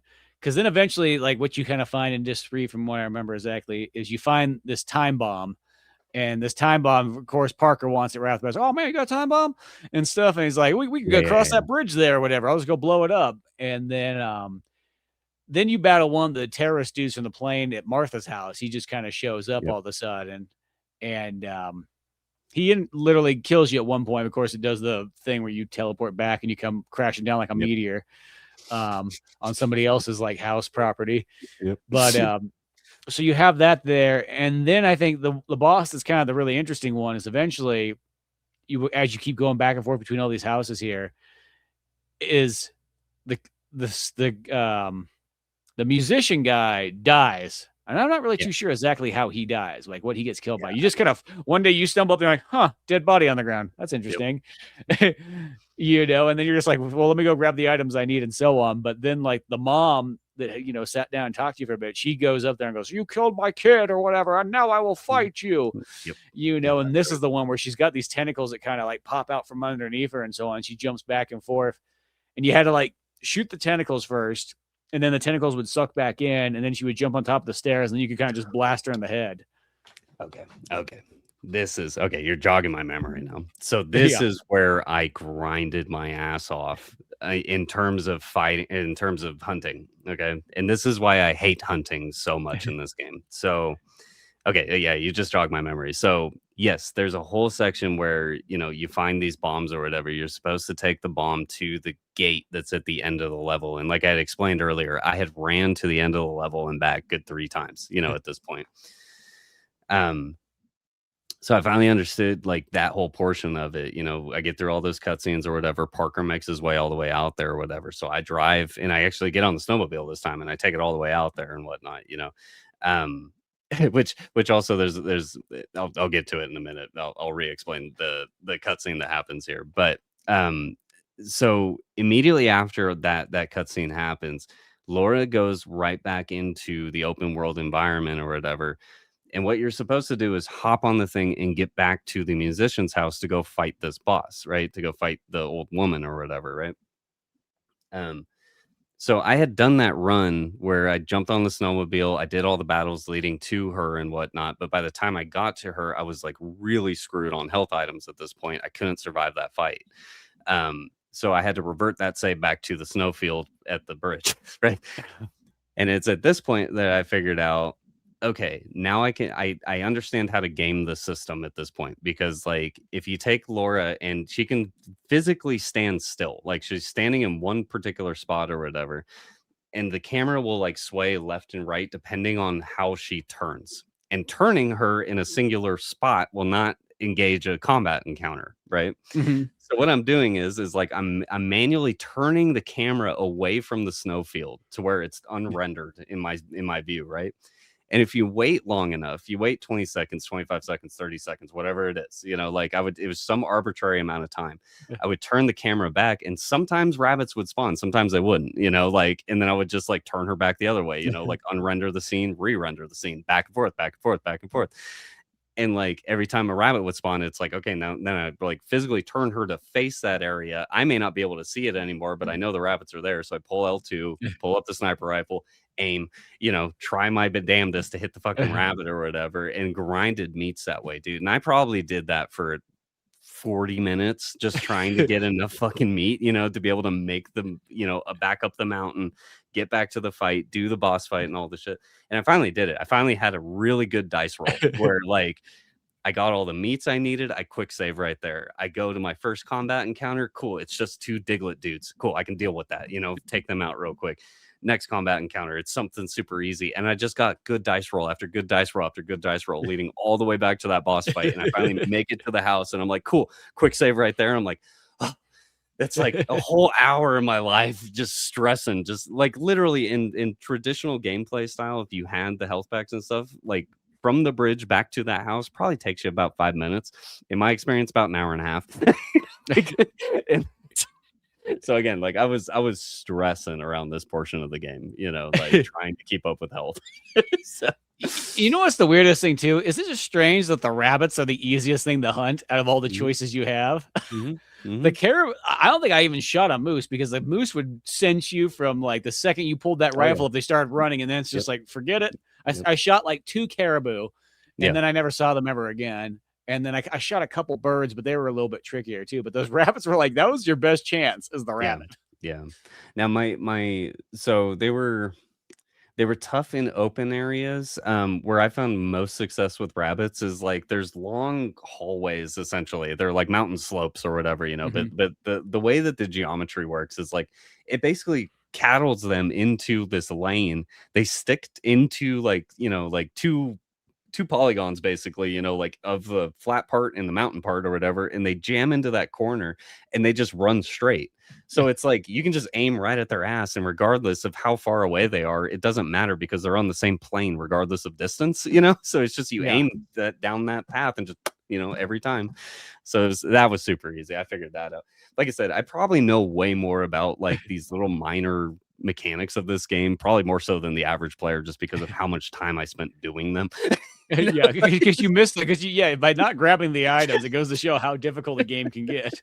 Dude, it's fucking insane, but it's possible. That's the thing. Like that was the most impressive piece. Is like even when I was faced against like the toughest challenges of this game, where you would go into a combat scenario, like especially like in that leaving the bridge, going back to the music house or whatever, there was so many times where like the dice would just roll and you would get 3 of the large monsters with the big eyeball on their shoulder or whatever that fucking take a million bullets to take out, like, yeah. And it's basically at that point, like I said, like I would mostly like if that would happen, that combat encounter would start, I would just be like, well, just revert the save, because I'm gonna get hit, like, and it's the amount of health that I would have to sacrifice to get through a fight just to get to the next fight, sometimes it just wasn't worth it, like, so it's just restart the fight. So again, it was very, very strategic, and everything was hyper planned, like in my run. So, well, and that's one thing I will say. I do give this game pretty darn good credit for the fact that you almost can't really screw yourself over too much in the game, because no matter what, you always have at least a gun that has unlimited ammo, and there's always a way to get, in a sense, unlimited health. If you're willing to put the time into it, like, you never get like truly stuck. Yeah. Yep. And and technically, even if you weren't using the save states, you could save in this game, I think, anywhere, anyways, for the most part. So it just takes longer than the save states, of course. Yeah. Because I pretty much just used the standard save was like my backup one. If anything went wrong, I could always go back, because I would just save them at like nice locations, and then just use the save states as you're out and about and so on like that. But I do give it credit, because I think that's always a good gameplay thing, is that like the player should be able to, even if they have to work for it, get to the very end. If they have to restart your game, I always feel like you did something wrong there. Wait a second. Like, Yep. No, I definitely agree.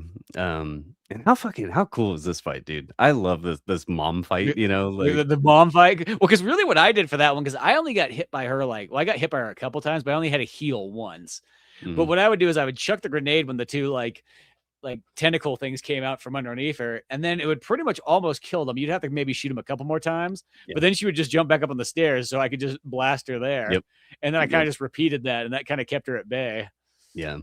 See, so at this point in the game, like I am heavily using the semi-automatic rifle or whatever at this point. So like, I didn't have any bombs. That was the problem, for this fight in particular. And so it's either like I could use the shotgun, but it's so fucking slow that it's just not worth it. The machine gun shoots fast enough for sure, but it doesn't do enough damage to take out a tentacle in a full clip. The only thing that made sense to me was the semi-automatic rifle at that point, because all 10 rounds to one tentacle will kill a tentacle. So it's like, but you have to hit every single shot, so like, I'm sitting there with my D-pad just hyper focused, just trying to get it right in the right little spot, or whatever. And again, like I reran this fight so many times that like I understand exactly where she stands now, exactly where her tentacles come out at and all that, like so I would like pinpoint like an object, like a tile piece like on the floor in the actual boss fight, knowing that her tentacle will end up right there, and I would just wait. She'll do her thing. She'll like move around the scene and all that, whatever. Eventually she'll end up right there, and then a tentacle will pop out and I go bap, bap, bap, bap, bap, and take it out real quick. What's funny too is that the guide is telling me, and I really suppose like because these guides of game facts, were like written at the time or whatever, and I could totally see how this dude thought that after you take out both tentacles, because it's a repeat cycle, she jumps to the top of the stairs. At that point, she's like standing at the top of the stairs, kind of leaning over, like menacing at you or whatever. What you're meant to do is just shoot her in the head, to do like a big health bar chunk of damage or whatever. But she also has a violin, like on her, right next to her head too. So the guide's telling you to shoot the fucking violin. So this whole time, again, I'm grinding this boss at this point. I finally get all the nice dice rolls to get to her, and then I'm grinding this boss at this point. I'm reading the guides telling me that every time you take out the tentacles, shoot the violin. And I'm like, how? I'm like, this freaking thing is not precise enough to be able to hit it. And I would get a health chunk that would knock out every once in a great while, thinking that I'm hitting the violin, not realizing I'm just hitting her in the head. As soon as that clicked for me, after like 5 or 6 rolls of this boss trying over and over again, as soon as that finally clicked for me, it's like, oh, I don't have to do damage to her whatsoever. Like I take out the tentacle. She gets to the top of the stair. I shoot her once in the head. It takes out this much of her health. I let the cycle repeat. I just pre-aim right here. She jumps back down the stairs. I take out that tentacle. I turn to the right, take out that tentacle. She jumps to the top of the stairs. Bam, another headshot. Rinse, repeat over and over and over. And then it was like, well, that's fucking dumb. That's easy as shit. Like I'm just making it way more complicated here. Yeah. Yeah, if there's any precise aiming in this game, it's like, forget it. You're not getting that out of me. If not these non-inverted controls. I'm like over here trying to play like 4D chess when I really didn't need to, it's crazy. Well, it's like that's even like the one terrorist dude who's like the boss right beforehand that you kind of meet out in front of Martha's house, the mom. And he's the one who kind of turns into like the kind of like almost like a slightly like a spider kind of thing where he's got tentacles and he's crawling around and he's jumping up, jumping down. And then at some point he'll shoot these little like wasp-like creature things out at you that do a lot of damage for what they were. But mostly you could just kind of blast up and down and get like at least most of them. One of them would probably get by. But that was just one too, where it's just fire away. I was like, I don't really care. I'm just firing. As long as I see that damage bar going down, I don't care what I hit. Yep. Exactly. Well, and again, like, I think that the game wants you to, because there's a handful of fights where previous to firing your weapon, if you aim on something, you see these little squares pop up onto a body, of like an enemy or whatever. Sometimes they would flash red or whatever. And like I very much assume that that's like the soft spot, like hit that point, it's the weak point or whatever, but it's so imprecise, like with your aiming and all that. Like it never made sense to me. Like, again, I always defaulted back to like caveman mode. More DPS, more DPS, more DPS. just hold down the trigger until it dies, Well, So. that's sometimes just kind of it when it comes to certain battles, or sometimes when there's like you get those battles where there's like 3 guys in a row, and it's just like it's instead of trying to jump back and forth between them, just unload on one of them until he's dead. Go to the next one, unload on him until he's dead. Yeah, you might take a couple of hits, but you'll probably take less hits than when you try to jump all the way around and try to be strategic about it. So, but yeah. I guess with all that is where we do finally kind of lead ourselves farther into this story and so on. And I think this is where, when we get to the part where like you got to do you got to run that bomb over there, because of course Parker, the one thing too is Parker and Kimberly don't really get along that well. Let's be honest. Kimberly doesn't get along with Parker. She's just a total ass to this guy who's done really nothing wrong, but she just talks mad shit to him the whole time he's there, treats him like crap and everything. And just, you just stand there, don't say anything to anybody. And then of course the little girl's just there, like sleeping in the back room, and it's just like, okay, let's just go with this. And then of course, like Parker's like, oh, okay, I programmed this bomb. And Kimmy's like, I'll just go run it over there. He's like, oh, well, wait a second. And then she just takes on off like she always does. And then he realizes, he's like, wait a second, I didn't program that for 15 minutes. I programmed that for 15, which is 3 o'clock. Yeah, you better shoot on over there. And so you got to just run. Well, on the snowmobile, you zoom over there. It gives you 5 minutes. I think I got there in like a minute and like 15 seconds. Yeah, exactly. Because you don't. There's no combat. There's no nothing. No combat, which I'm glad. It's like make those parts like give you the illusion that it's going to be stressful, and then you kind of realize that it's not that big of a deal. Yeah. And I love the over dramatization of all of this whole section and whatnot, because like you find these bobs, Kimberly wants to take it. She's like, oh, I'll take it to the thing and blah blah blah. Set it for 15 minutes, but I'll get it done in 5 and blah blah blah. And the shit and the just the the overreaction of him going like, oh, I set it for 15. Oh, that's 3 p.m. That's 5 minutes from now. You need to leave it. He just like escalates and escalates and escalates. And it's like, oh my God, dude. Like, yeah, this it's so funny. It's just way too funny. But yes, so we chase down Kimberly. And I love this scene too, man, of like you pulling up. Kim's there with the bomb about to stick it on the freaking gate or whatever, and freaking Laura comes running up and she just takes it and just chucks it off the side of this bridge. Fucking Kim's just like, what the fuck? Like, what? Well, I was like, why did you just chuck it at the bridge? Exactly. It's like I feel like it was you could just chuck it like a grenade and it would have blown an entrance to you there, But instead, good thing we picked up 2 time bombs, I guess. Yep. Because then I think this stuff all interweaves with whatever those other boss battles were and so on. Because then you eventually come back there, and of course Parker's left, and he's gone to go blow it up. And or no, he tells you, he's like, he cuts himself open. He's like, look at, I'm bleeding green now. I'm infected. I don't even know it. And so I got to leave. And then, they have those where it's like, Kimmy's like, no, don't go. It's like, well, why do you care all of a sudden? You hate this guy the whole time. Right. And she has a whole section in this part too, where like Kim is like literally talking about how much she hates men and just men just piss her off and just make her uncomfortable and blah, blah, blah. All this shit. And she takes it all out on Parker, who's done nothing. The only thing he does at one point, he just goes like, stop taking those damn drugs. And he slaps him out of her hand. And of course, she doesn't want to do anything about it and so on. But then at the very end, though, for some reason, she just falls madly in love with this guy. Because why he transformed? I don't know. And then she sacrifices herself. It's kind of reminiscent of Enemy Zero, and they die together and so on. And the little girl has to see it. And for some reason, Laura breaks down. She does this a couple times. Like, I mean, this moment makes sense because these 2 characters were like your main ones. There's a couple other times where it's like a character dies and she like kind of falls. I'm like, dude, you just killed like 50 like people along the way here. This one now bothers you that you killed it. Yep. I always think that's kind of weird when they try to throw. I hate to sort of say it, but like the main character in video games doesn't need to have that much emotion because let's be honest, you as the player, it's like you've seen a lot of shit. You know what I mean? Have the other characters carry that emotion. Yep.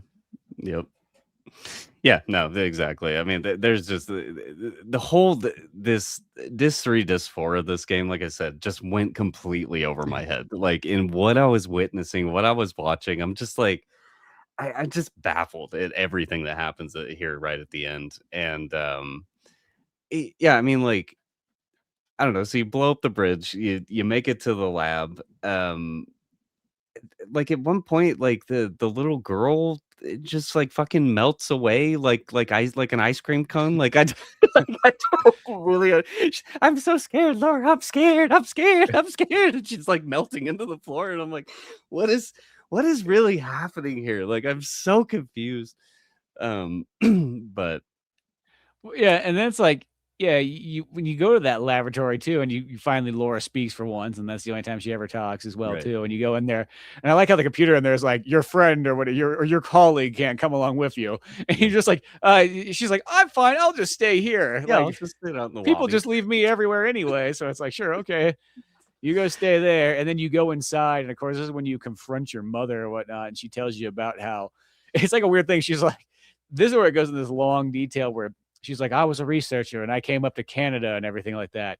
And we were like, studying prehistoric creatures, and we found a woolly mammoth, and we learned that woolly mammoths don't just eat like plants. It's like this one had eaten an angel. And then we decided, once we pulled the angel's body out of the woolly mammoth, I took the sperm from it and I put it inside myself. And that's how I created you, Laura. Except for you didn't have wings, so I was very disappointed. So I sent you back to New York for schooling or whatever. I was like, oh no, she's got wings. She just comes crashing down like she's like Sonic the Hedgehog, burning up in the atmosphere every single time. Yeah, exactly.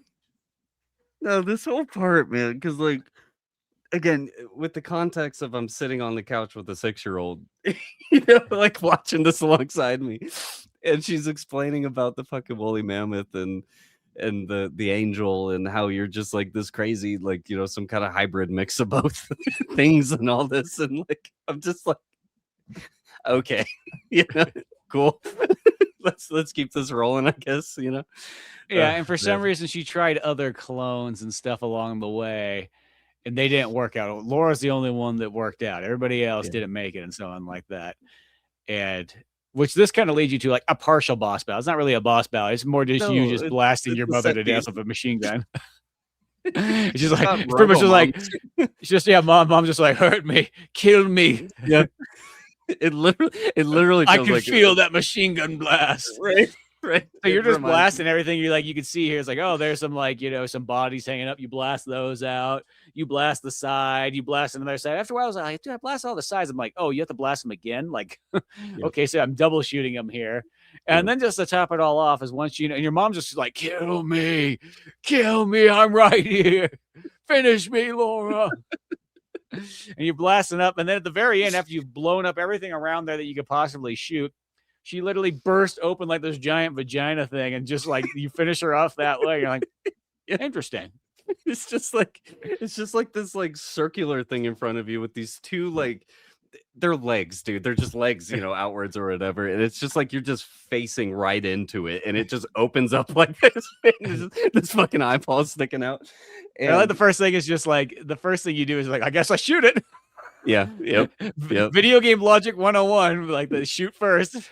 Yeah. Figure it out later. And yet again, it's another section because like I'm slightly ahead of you at this point, and I remember like texting you of just like, well, that boss was interesting. Like, like Jesus, my son's sitting here going like, oh, it's just a cool eyeball looking boss, and I'm like, yeah, like an eyeball. So goofy, man, so goofy. Yeah, so you have that. So you finish up, and it seems like your mom was this researcher up here, and she, I don't know, I'm assuming she was mainly the cause for all these monsters and mutations and this plant thing and all this kind of stuff that's been going on. Yep. Just like anything, they're trying to develop something for good, and look how it turned out. Yeah. At least it's only in northern Canada. Yeah. Well, and yet again, like another one of these sections where it's like, Laura like is about to die, and just super warps away or whatever. But meanwhile, like the whole game, the whole time, like, you get these random flashback sequences of like the old dude that's chanting on the plane, is like climbing the mountain slowly but sure. It reminds me of fucking like Gandalf, like on the side of Mount Doom. Yeah, he's going up, climbing up, with his cane and all this stuff, and he's just chanting to himself the whole time, just like the Dark Lord will be summoned and blah blah blah. It's like. Like, what is going on? Well, and then the other thing too is when Laura has those flashbacks, mostly it's always when a disc changes. We forgot to mention, but there's another character from Enemy Zero that talks to you throughout here, and it's David, who in Enemy Zero was like the other, android guy, your android lover in Enemy Zero. But he appears here and he talks to you like in this like narrations as you see all this kind of stuff kind of going on. And technically, you don't see that guy till the very, very end of the game. But he talks throughout it, kind of like giving you like, carry on, Laura, you must complete the mission in a sense. And I guess after all this stuff is when we finally get to that final mountain climb up that we were talking about, where you have to go out there and kind of, collect those items over and over and over again until you feel like you're stocked up enough. Yep. And well, I'm glad that I did grind up enough that I did. You told me you're like, probably go up there with 30, maybe around 15, maybe around 20. Maybe I went with 25, and I think I had 2 left at the end. So that worked out to the final boss. So yeah, it's like, so for the audience, if you make it to this point, you can grind it the way that I did here and just kind of cheese it or whatever. But leading up to this point, you'll need at least, I would say, probably call it 400 health. So 4 of the red health items, I think, is all you would ever need to get up to the top of the mountain. Unless you just had really shit RNG rolls. and about 25-ish bombs, and you will be fine throughout the rest of the game. Yeah, pretty much. Leading up Because to that the was it. Because I only had like at this point I had maybe like 8 bombs or something like that. So I got it up to like 30, and then I was like, okay, Yeah. that was probably too much. Yeah. Yeah. Like it's one of those ones, you know. But when I was just doing that run where I just went up there, sleep, come back down, sleep, come back down, maybe battle one monster, and so on, and you know whatever. It wasn't that big of a deal because mostly I could kill them and they wouldn't kill me, and I would just go Yeah. sleep and reheal, and just kept doing that. But then, yeah, you do go up and you battle a lot of monsters on the way up here. But at least it's kind of straightforward path. But and you do find some items along the way too. You do find more ammo. You do find more health and so on. Some of it's kind of that one like grab it, or are you going to risk kind of throwing another random battle out? Right. Right. Yeah, and that's basically where I was, like, because at this point, it was just, like, finally, like, liberating feeling, like, "Holy shit, I finally have the health items and the things that I've needed the entire game," you know? Um, and it really felt powerful, but and monsters change here too, so, like, they're the same like, designs and whatnot, but they change into, like they have, like, a lot more red in their Mhm. body, like, textures and things like that. They're a hell of a lot more aggressive, they do a shitload more damage. And but like I said, like by this point I have grenades in my inventory. I just have it on by default, like as soon as I go into battle, I just pull R2, like have my grenade out or whatever, hit A, truck it into the thing, and like it was literally just rinse repeat. Like I never got hit once leading all the way up to the top of the mountain. Just chuck a bomb, you're good. Clear the Yeah, thing, move on to the next fight.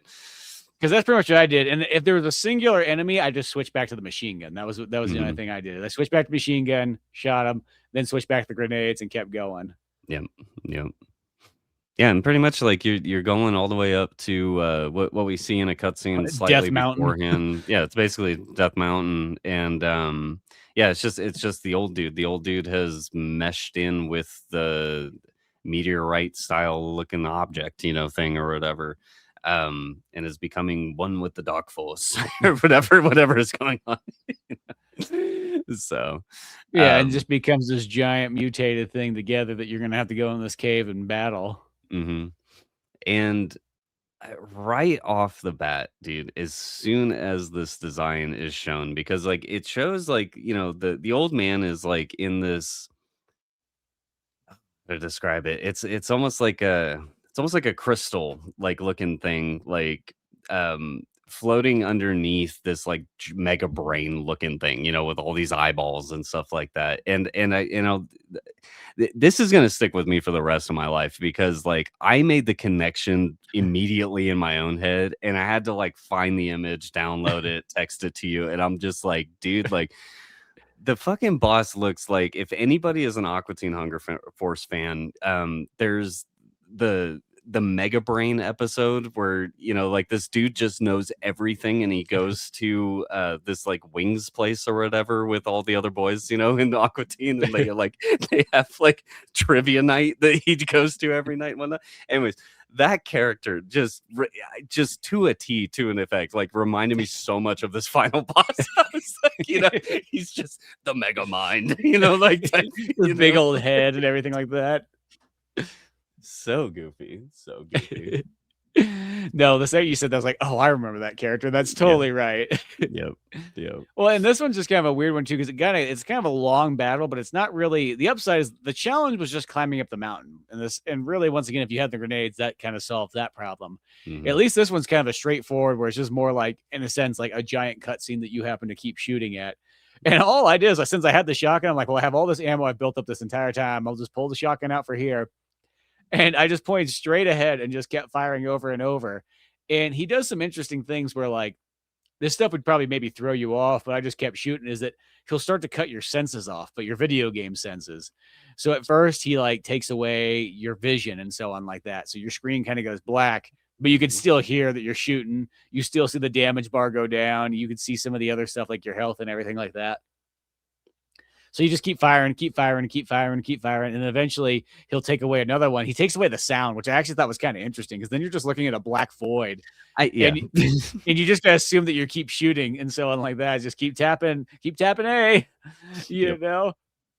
yep, And I just thought that was kind of neat. And of course, at some point, David chimes in and kind of tells you like, that you're doing good. Keep firing, in a yep, sense. yep, yep. Yeah, this whole it again, man. Like I was so just fried by this point of my play experience just because of all the strategy, all the shit I had to lead up to and whatnot. And like here I am at the top of Mount Doom fighting the fucking Mega Brain dude from Aqua Teen, and he's making me go blind, he's making me go deaf.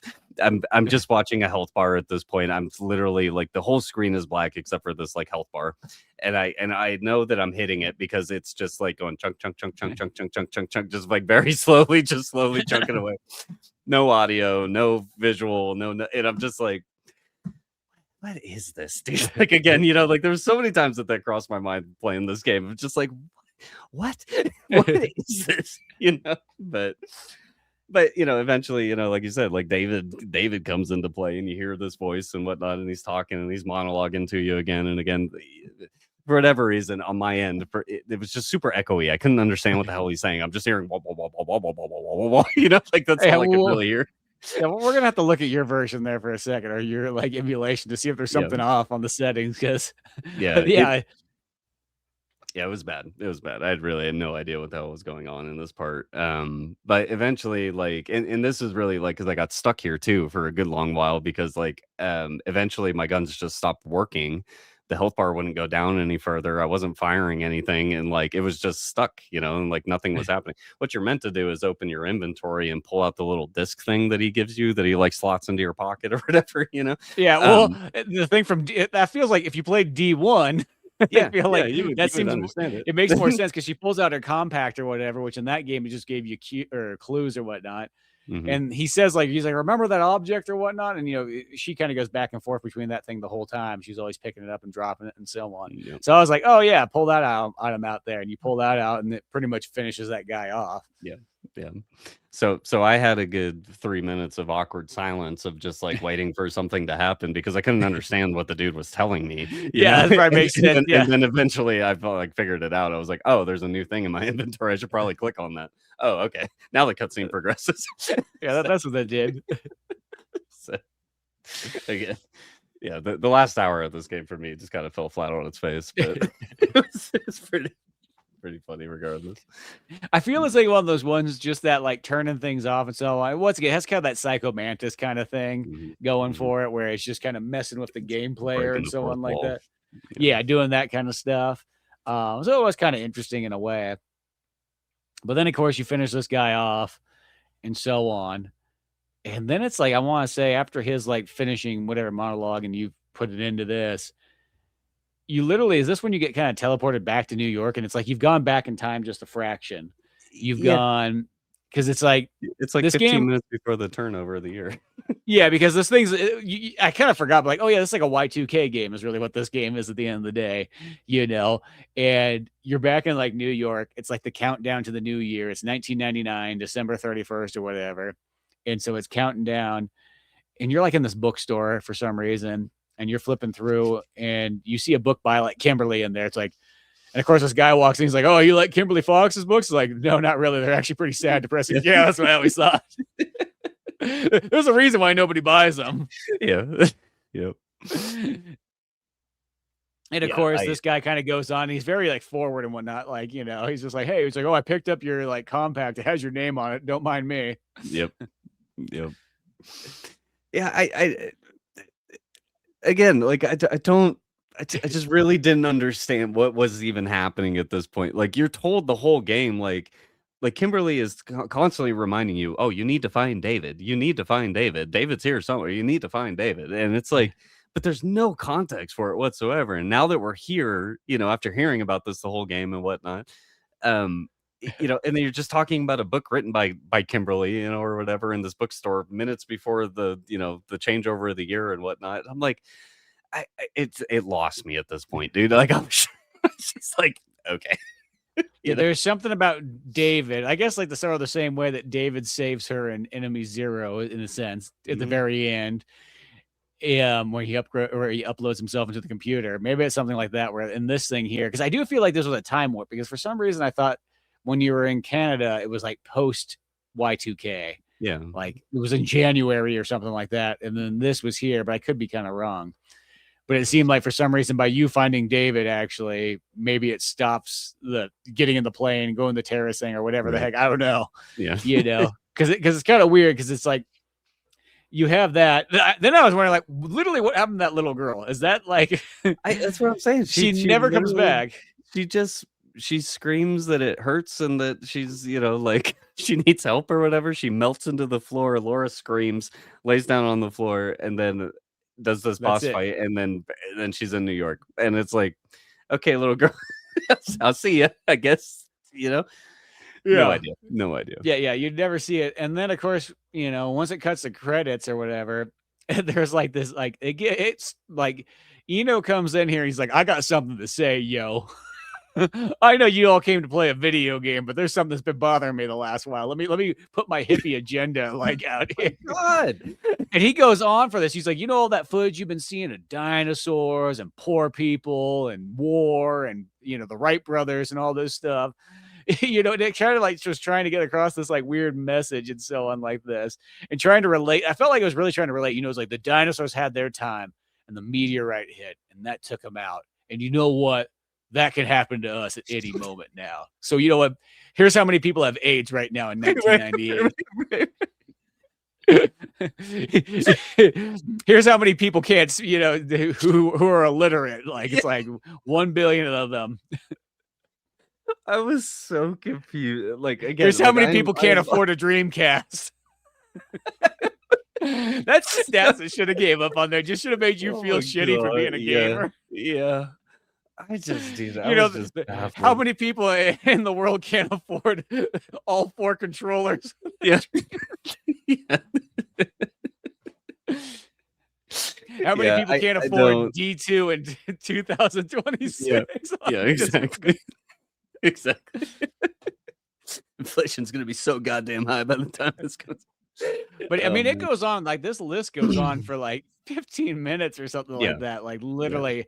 And it keeps showing these like poor people and the nuclear bombs dropping and all this kind of stuff, which, it's the other thing. Speaking of all that kind of stuff, who else never really comes back in this game is that terrorist plot at the very beginning. It just seems like it's kind of there. That's what I'm saying. Like, there's so many things that like, I don't know. I would be insanely curious to see how this game was developed, and how many times it changed.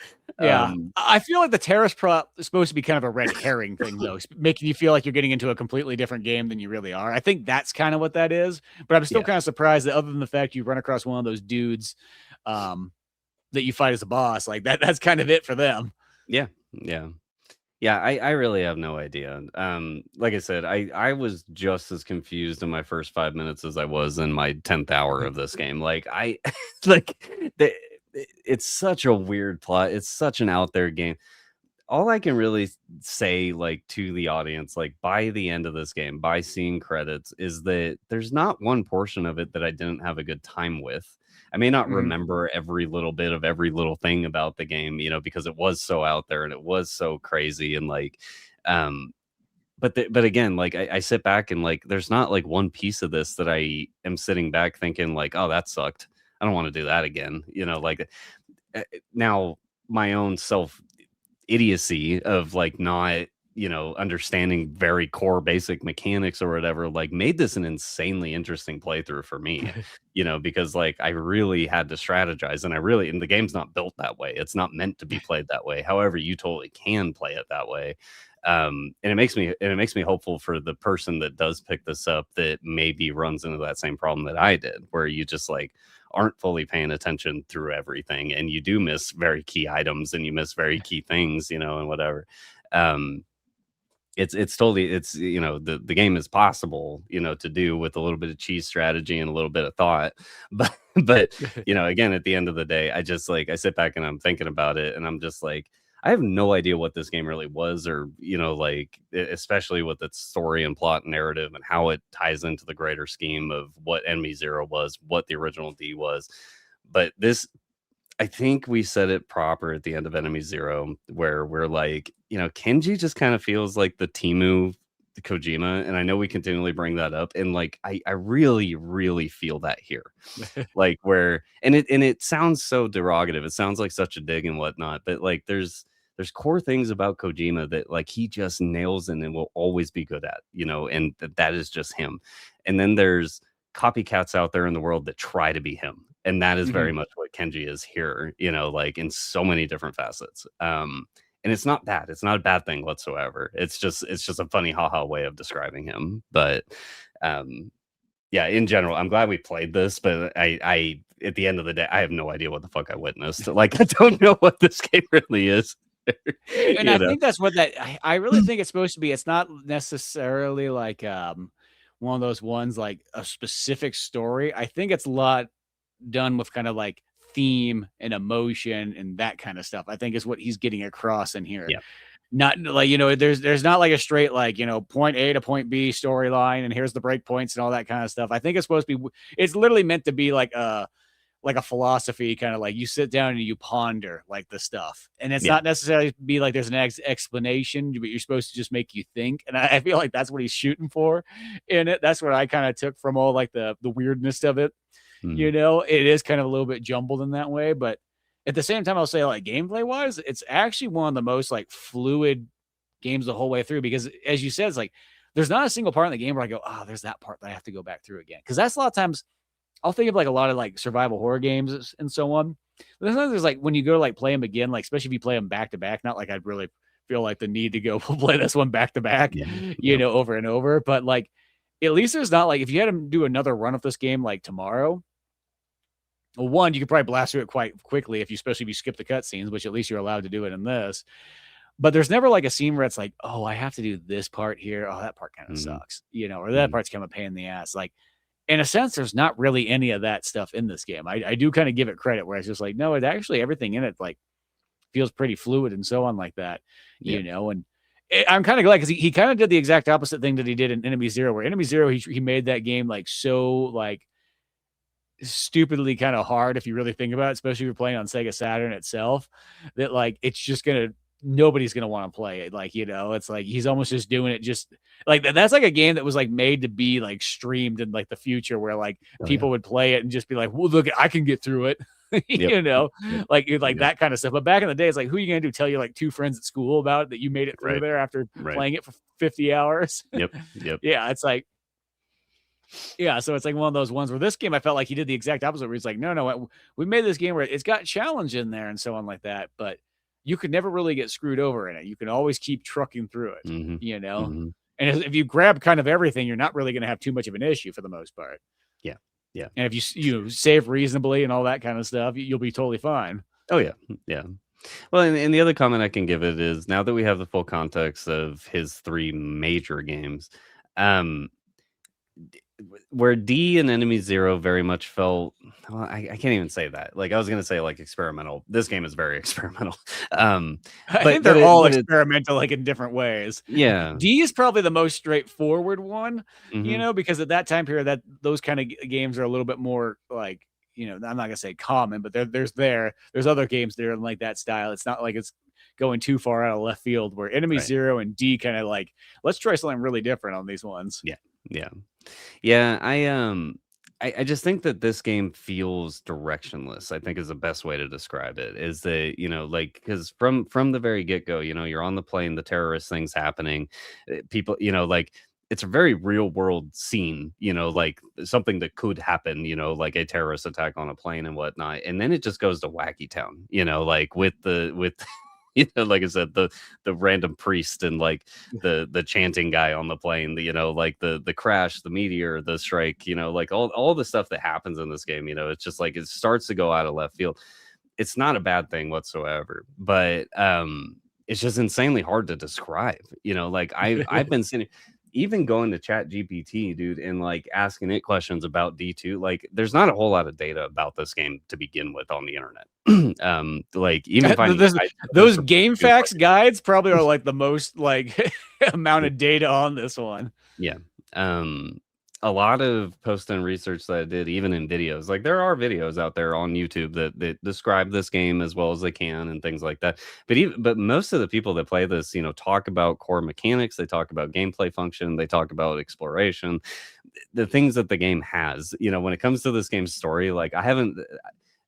ChatGPT alone cannot describe what the hell this game is. You know, like it's trying so hard, you know, but it can't even figure it out.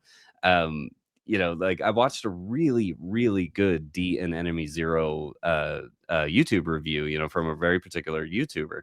His D2 review was very good too, but again, he focused on core mechanics. When it came to story, he more or less says, like, right towards the spoiler section of his video or whatever, he goes, I'm probably gonna slaughter this. He goes, I really don't know. He goes, these are just all the pieces that I was able to put together and whatnot. So I think it fails in that regard. But again, you know, like as a legacy thing for Kenji, like it falls right in line with D and Enemy Zero in my mind. You know, it's just another wacky set of events and stories, you know, that are being told here. So, well, and I still do think that the story's meant to be kind of out there and slightly confusing. Like, I don't think it's meant to be that you walk away and you're like, I fully comprehend that in one play. You know, I think it's supposed to be you think about it, and maybe who knows if you played the game 3 times, you know, and you what you knew from the very end, you kind of put in like some of the earlier cutscenes and so on like that. Yeah. You probably could get a little bit deeper in seeing what that kind of is there and so on. It is still just funny when it just at the very end, it just gets all real world with like live action footage and just be showing that like, like don't become the dinosaurs, kids. Yeah, exactly. And then I like when it stops, when the game just fully ends, it just shows your Dreamcast like date and time and it just counts down. Like almost like once again, it has that feeling like, yeah, time's ticking. What are you doing? Playing Dreamcast and playing D2. Yep. Yeah, exactly. Yeah, I mean, I don't really know what else to say about this game, man. It's a wacky title. I think that if you have access to it through emulation, like definitely give it a roll, you know, like just to even see it. There's plenty of Let's Plays out there. There's plenty of speed runs and stuff that you can watch that you can like by proxy, you know, experience this game and whatnot. But until you actually physically have the controller in your hand and you're experiencing what I got to play through, you know, over the course of that 10.5 hours or so, like it was something special. Can't say I'd ever really play this ever again in my life, but like I'm glad we got through this trilogy. The context is neat. It's really cool to have. And you bet your ass, like I'm gonna be comparing this to other titles in the future. You know, there's probably gonna be some callbacks like Party Dad type stuff, you know, coming back to this title eventually. So no, I can see that. Yeah, I think it's one of those ones. It is well worth the play. I actually liked it quite a bit. And a lot of times too, like Let's Plays, I hate to sort of say it, like Let's Plays are fine if you've already played the game. But sometimes, like when people go, like, "Oh, I'm just gonna watch the Let's Play to get like the feel of the game." It's like, there's something kind of missing there. You know what I mean? That would be like, it'd be like instead of watching a movie, you're just gonna read the synopsis and assume that you're gonna get the same. It's like it's not really. You got to kind of be there, you know. And this one, I think, is kind of for survival horror. I think this one actually would say is like well worth kind of diving in there. Yeah, it might not be the top 20 list or anything like that, but it's definitely super unique. It's right at the golden age, like, you know, totally there. And I'm glad I finally played it because, as I said, I've been looking at this game forever. Like the whole time when Dreamcast was initially out, this is one of those games that I looked at every single time I went to the game store, every single time. And I just wanted to grab it and everything like that and just never did. So I'm glad to finally sit down and play this. And I'm glad I played D and Enemy Zero as well, too, because I felt like there's something special there. They're games you can't recommend to everybody, you know, but I think, there's also nothing else out there like them. And I think that's always the neat part it's like the thing about movies. Like I appreciate something in a movie if I've never seen it before, even if like maybe the movie itself's not that great, but if I see something in there, be like, well, I've never seen that before. I like it more. And it's almost the same thing in video games. If you can get me with something that I've never really seen, it's like, cool. I like that. That's kind of an interesting thing, you know? And this one, even if it is kind of cobbled together of some other things, I felt like it all kind of came together. And what would be kind of interesting, and I know we talked about this on the D and Enemy Zero podcast, I still think these games would be interesting for a remake, you know? And I almost think you could almost do something kind of weird where you could put them all together, like either in one game. You could do a trilogy thing if you wanted to really stretch it out, but you could almost like find a way that this all interconnects between D, Enemy Zero, and this, and because especially how D2 goes, for the fact she's teleporting around, like why can't you just have her like wake up one day and she's in like the D story, Right. and then Right. once she shoots her father, she wakes up in space, and like it's like Yeah. the game goes by like chapters in a sense, Yeah. you Yeah. know, Yeah. and then take the gameplay that's in D2 and just, you know, kind of modernize it and refine it and so on like that, and keep it like this cool, like, you know, shooter RPG thing, Yeah. and use that among all 3 games. Yeah.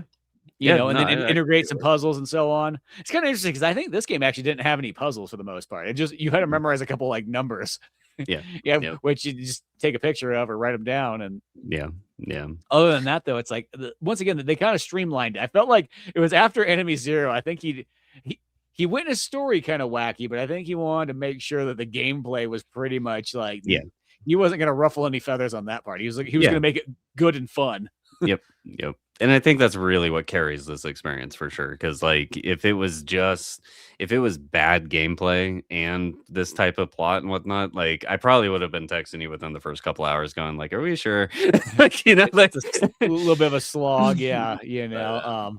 but no, it's core mechanics itself. It's combat, it's exploration. It's, you know, like I was genuinely interested in like, you know, doing all the exploration and all the things. Uh, I don't know. I think it's a fun game at bare minimum, you know, and Yeah.